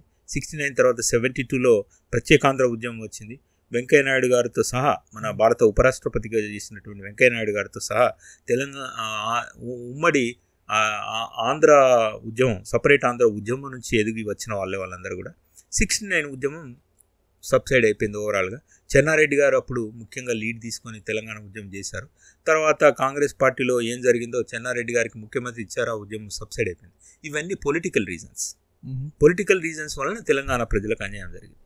సో చారిత్రక వలన పరిపాలన జరిగింది, నిజాం పరిపాలన కొన్ని వందల సంవత్సరాలు జరిగింది, అటు బ్రిటిష్ వాళ్ళ పరిపాలన జరిగింది. ఆ చారిత్రక వలన డిఫరెన్సెస్ ఉన్నాయి, అన్యాయాలు. సో ఇవన్నీ కారణాలతో ఏంటంటే మళ్ళీ 2001లో తెలంగాణ రాష్ట్ర సమితి ఏర్పాటు చేసుకున్న తర్వాత ప్రత్యేక తెలంగాణ ఉద్యమం మళ్ళీ ఊపందుకుంది. సో మాకు ఇక్కడ అన్యాయం జరిగిపోయింది, సో మాకు న్యాయం జరగాలన్న ఉద్యమం జరిగినప్పుడు సరే అది పీక్ లెవెల్కి వచ్చినప్పుడు 2012-13కి వచ్చినప్పుడు ఏం జరిగిందంటే దేశంలో ఉన్నటువంటి సెంట్రల్ గవర్నమెంట్, అప్పుడు ఉన్నటువంటి కాంగ్రెస్ ప్రభుత్వం అందరూ కూడా గుర్తించి ఏంటంటే అన్యాయం జరిగింది. వాటర్, ముఖ్యంగా నీళ్లు, నిధులు, నియామకాలు, ఈ 3 వాటితో వచ్చింది కదా. నీళ్లు అంటే వాటర్ అలొకేషన్స్లో అన్యాయం జరిగిందని, రెండవది నిధులు, బడ్జెట్ అలొకేషన్, అండ్ నియామకాలు అంటే జాబ్స్లో అలొకేషన్లో అన్యాయం జరిగిందని. ఈ 3 న్యాయం చేయడం కోసం మాత్రమే ఏర్పడినటువంటి ప్రత్యేక తెలంగాణ తెలుగు ప్రజలను వేరు చేయకూడదు. సో ఆ అన్యాయం అనేది సరిచేయబడిన తర్వాత ప్రత్యేక రాష్ట్రం ఏర్పడిన తర్వాత ఆ రాష్ట్రానికి సంబంధించిన బడ్జెట్ ఆ రాష్ట్రానికి వచ్చింది, ఆ రాష్ట్రానికి సంబంధించినటువంటి ప్రాజెక్టులు, నీళ్లు ఆ రాష్ట్రం కట్టుకుంటున్నారు సక్సెస్ఫుల్గా. సో ఇవన్నీ జరిగిన తర్వాత కూడా కేసీఆరే చెప్పాడు తను ఫస్ట్ ముఖ్యమంత్రి అయిన తర్వాత, జరిగిపోయింది, మనం అందరం బ్రదర్లాగా కలిసి ఉండాల్సిందే. సో ఇప్పుడు అక్కడేదో జరిగిన దాని మీద మనం సపోర్ట్ చేసాం, ఇక్కడ నుంచి సపోర్ట్ చేసాము. మీరు అడిగిన ప్రశ్న ఏంటంటే మీ పాత్ర ఉందా అన్నప్పుడు, మేము సకల చెన్నుల సమ్మె జరుగుతున్నప్పుడు ఇక్కడ నుండి వాళ్ళు కూలి పని చేసుకునే వాళ్ళు, రిక్షా దొక్కే వాళ్ళు, ఈ రోజు ఎంతో కొంత వాళ్ళకు భృతి వస్తేనే జీవనం గడుపుకునే వాళ్ళు, అట్లాంటి వాళ్ళు సకల జనుల సమ్మెలో పాల్గొన్నప్పుడు ఇక్కడ నుండి మేము వాళ్ళకి సరుకులు పంపించాం, కిట్స్ పంపించాం. తర్వాత తెలంగాణ ఉద్యమం ఉవ్వెత్తున ఎగిసిపడుతున్నప్పుడు మేము ఇక్కడ కాన్సులేట్ జనరల్ ముందు ధర్నాలు చేసాం. ఇక్కడ నుంచి letters president of India, prime minister of India, తర్వాత రిప్రజెంటేషన్స్ వేల సంఖ్యలో ఇక్కడ నుంచి పంపించాం. ఆ ఉద్యమం కోసం చేయగలిగిన ప్రతి పనిని ఇక్కడ చేశాము. దాని తర్వాత చాలా సంతోషపడి మొట్టమొదటిసారిగా తెలంగాణ అనౌన్స్మెంట్ చేసిన వెంటనే పెద్ద కార్యక్రమం జరిగినటువంటిది కెనడాలోనే ఫస్ట్ జరిగింది, తెలంగాణ నైట్ అని. సో దాని తర్వాత అమెరికా అంతా కూడా తీసుకున్నారు, వాళ్ళు తీసుకొని తెలంగాణ నైట్ అని అమెరికా అంతా కూడా జరిపారు. సో అది చారిత్రక అవసరం, ఆ అవసరానికి తగినట్టుగా డెఫినెట్గా మా పార్టిసిపేషన్ ఉంది. నేను పార్టిసిపేట్ చేశాను, నాతో పాటు చాలామంది పార్టిసిపేట్ చేశారు. ఇక్కడ వ్యత్యాసం లేకుండా, ఆంధ్ర ప్రాంతం తెలంగాణ ప్రాంతం లేకుండా అందరూ కూడా సపోర్ట్ చేశారు ఆ అన్యాయాన్ని సరిచేయాలన్న ఉద్దేశంతో. సో మీరు డైరెక్ట్గా ఇన్వాల్వ్ అయినారా అప్పుడు? సో ఇదే విధంగా పాలిటిక్స్లో ఏమైనా ఇన్వాల్వ్ అయినారా అక్కడ? నో, లైక్ ఆ తర్వాత చాలా మారిపోయినాయి, తెలంగాణ వచ్చిన తర్వాత కండిషన్ చాలా మారిపోయింది తెలంగాణలో, రైట్? ఇనిషియల్గా డెవలప్మెంట్ ఉండొచ్చు, వాట్ ఎవర్, రైట్? తర్వాత స్టాండర్డ్స్ పడిపోయినాయి. యాజ్ ఏ తెలుగు అసోసియేషన్ ఫౌండర్గా, లేదా ఇప్పుడు ప్రెసిడెంట్గా, లేదా గతంలో తెలంగాణ కెనడా అసోసియేషన్ ఫౌండర్గా, తెలంగాణ కెనడా అసోసియేషన్ ప్రెసిడెంట్గా, లేకపోతే తెలంగాణ ఉద్యమంలో జరుగుతున్నప్పుడు యాక్టివ్గా పార్టిసిపేట్ చేసిన కెనడాలో ఉన్న ఇతర మిత్రులతో పాటు నేను కూడా పార్టిసిపేట్ చేసిన వానిగా తెలంగాణకు మంచి జరగాలని కోరుకున్నాను. ఎప్పుడైనా కూడా నిస్వార్థంగా జరిగినటువంటి అన్యాయం సరిచేయాలి, తెలుగు వాళ్ళందరూ కలిసి ఉండాలి, తెలుగు భాష మన సంస్కృతి సాంప్రదాయాలు ఇదే విధంగా విరాజిల్లాలి, అందరూ కూడా ఐకమత్యంగా అభివృద్ధి చెందాలన్న ఆశయమే తప్ప నేను కానీ లేకపోతే మా మిత్రులు ఎవరు కూడా ఇక్కడ ప్రత్యక్షంగా పాలిటిక్స్లో పార్టిసిపేట్ చేయాలని ఆశయం కానీ, ఆలోచన కానీ, ఉద్దేశం కానీ ఎప్పుడూ లేవు. అదేవిధంగా తెలంగాణ ఏర్పడిన తర్వాత ఒక ప్రత్యేక పార్టీకి సపోర్ట్ అనేది మేము ఏనాడు కూడా తీసుకోలేదు. ప్రజల కోసం మంచి చేసే ఏ పార్టీ అయినా వాళ్ళందరికీ కూడా ఉండాలని, కలకాలం కొనసాగాలని, ఆ మంచి అట్లనే జరగాలని కోరుకునే వాళ్ళమే. మాకు ఒక సపరేట్ పార్టీకి అనే ఆలోచన లేదు. ఓవరాల్గా తెలంగాణ ప్రజలైనా, ఆంధ్ర ప్రజలైనా, శ్రీకాకుళం నుంచి మొదలుకుంటే ఇప్పుడు ఆ విధంగా తీసుకున్నట్టయితే తెలంగాణకు ఏ విధంగా వెనుకబడిపోయిందో ఉత్తరాంధ్ర కూడా వెనుకబడిపోయింది. ఉత్తరాంధ్రలో శ్రీకాకుళం, తర్వాత మొన్న పవన్ కళ్యాణ్ గారు వెళ్ళారు ఉప ముఖ్యమంత్రిగా కొన్ని జిల్లాల్లో, మన విజయనగరం జిల్లాలో ఇంటీరియర్ వెళ్ళినప్పుడు దుర్భర పరిస్థితులు ఉన్నాయి. ఉత్తరాంధ్రలో మన్యం ప్రాంతంలో, తర్వాత తూర్పుగోదావరి జిల్లా మన్యం ప్రాంతంలో, గోదావరి జిల్లా మిగతా ప్రాంతాలన్నీ బాగానే ఉన్నప్పటికీ అదేవిధంగా రాయలసీమలో కొన్ని ప్రాంతాలు చాలా వెనుకబడి ఉన్నాయి. ఇంకా ఎంతో అభివృద్ధి జరగవలసింది. అసమానంగా ఉన్నటువంటి ఈ అభివృద్ధిని సమతుల్యం చేయవలసిన అవసరం అంతటా ఉంది. అదేవిధంగా తెలంగాణలో కూడా ఉంది. ఆంధ్రప్రదేశ్లో కానివ్వండి, తెలంగాణలో కానివ్వండి, తెలుగు వాళ్ళ కోసం ఏ ప్రభుత్వం వచ్చినా ఆ ప్రభుత్వాలు ప్రజల మంచి కోసం పనిచేయాలని కోరుకునే వాళ్ళం. కానీ ప్రత్యక్షంగా రాజకీయాల్లో కానీ ఫలానా పార్టీకి మాత్రమే మీరు సపోర్ట్ చేయాలని కానీ, అందుకోసం ఎంకరేజ్మెంట్ కానీ మా అసోసియేషన్ ఆశయాలు లేవు. వ్యక్తిగతంగా కూడా నాకు అలాంటి ఆలోచన లేదు. ఎవరు మంచి చేసినా వాళ్ళందరినీ అభినందిస్తూ ఆ మంచిని కొనసాగించాలని కోరుకుంటున్నాను.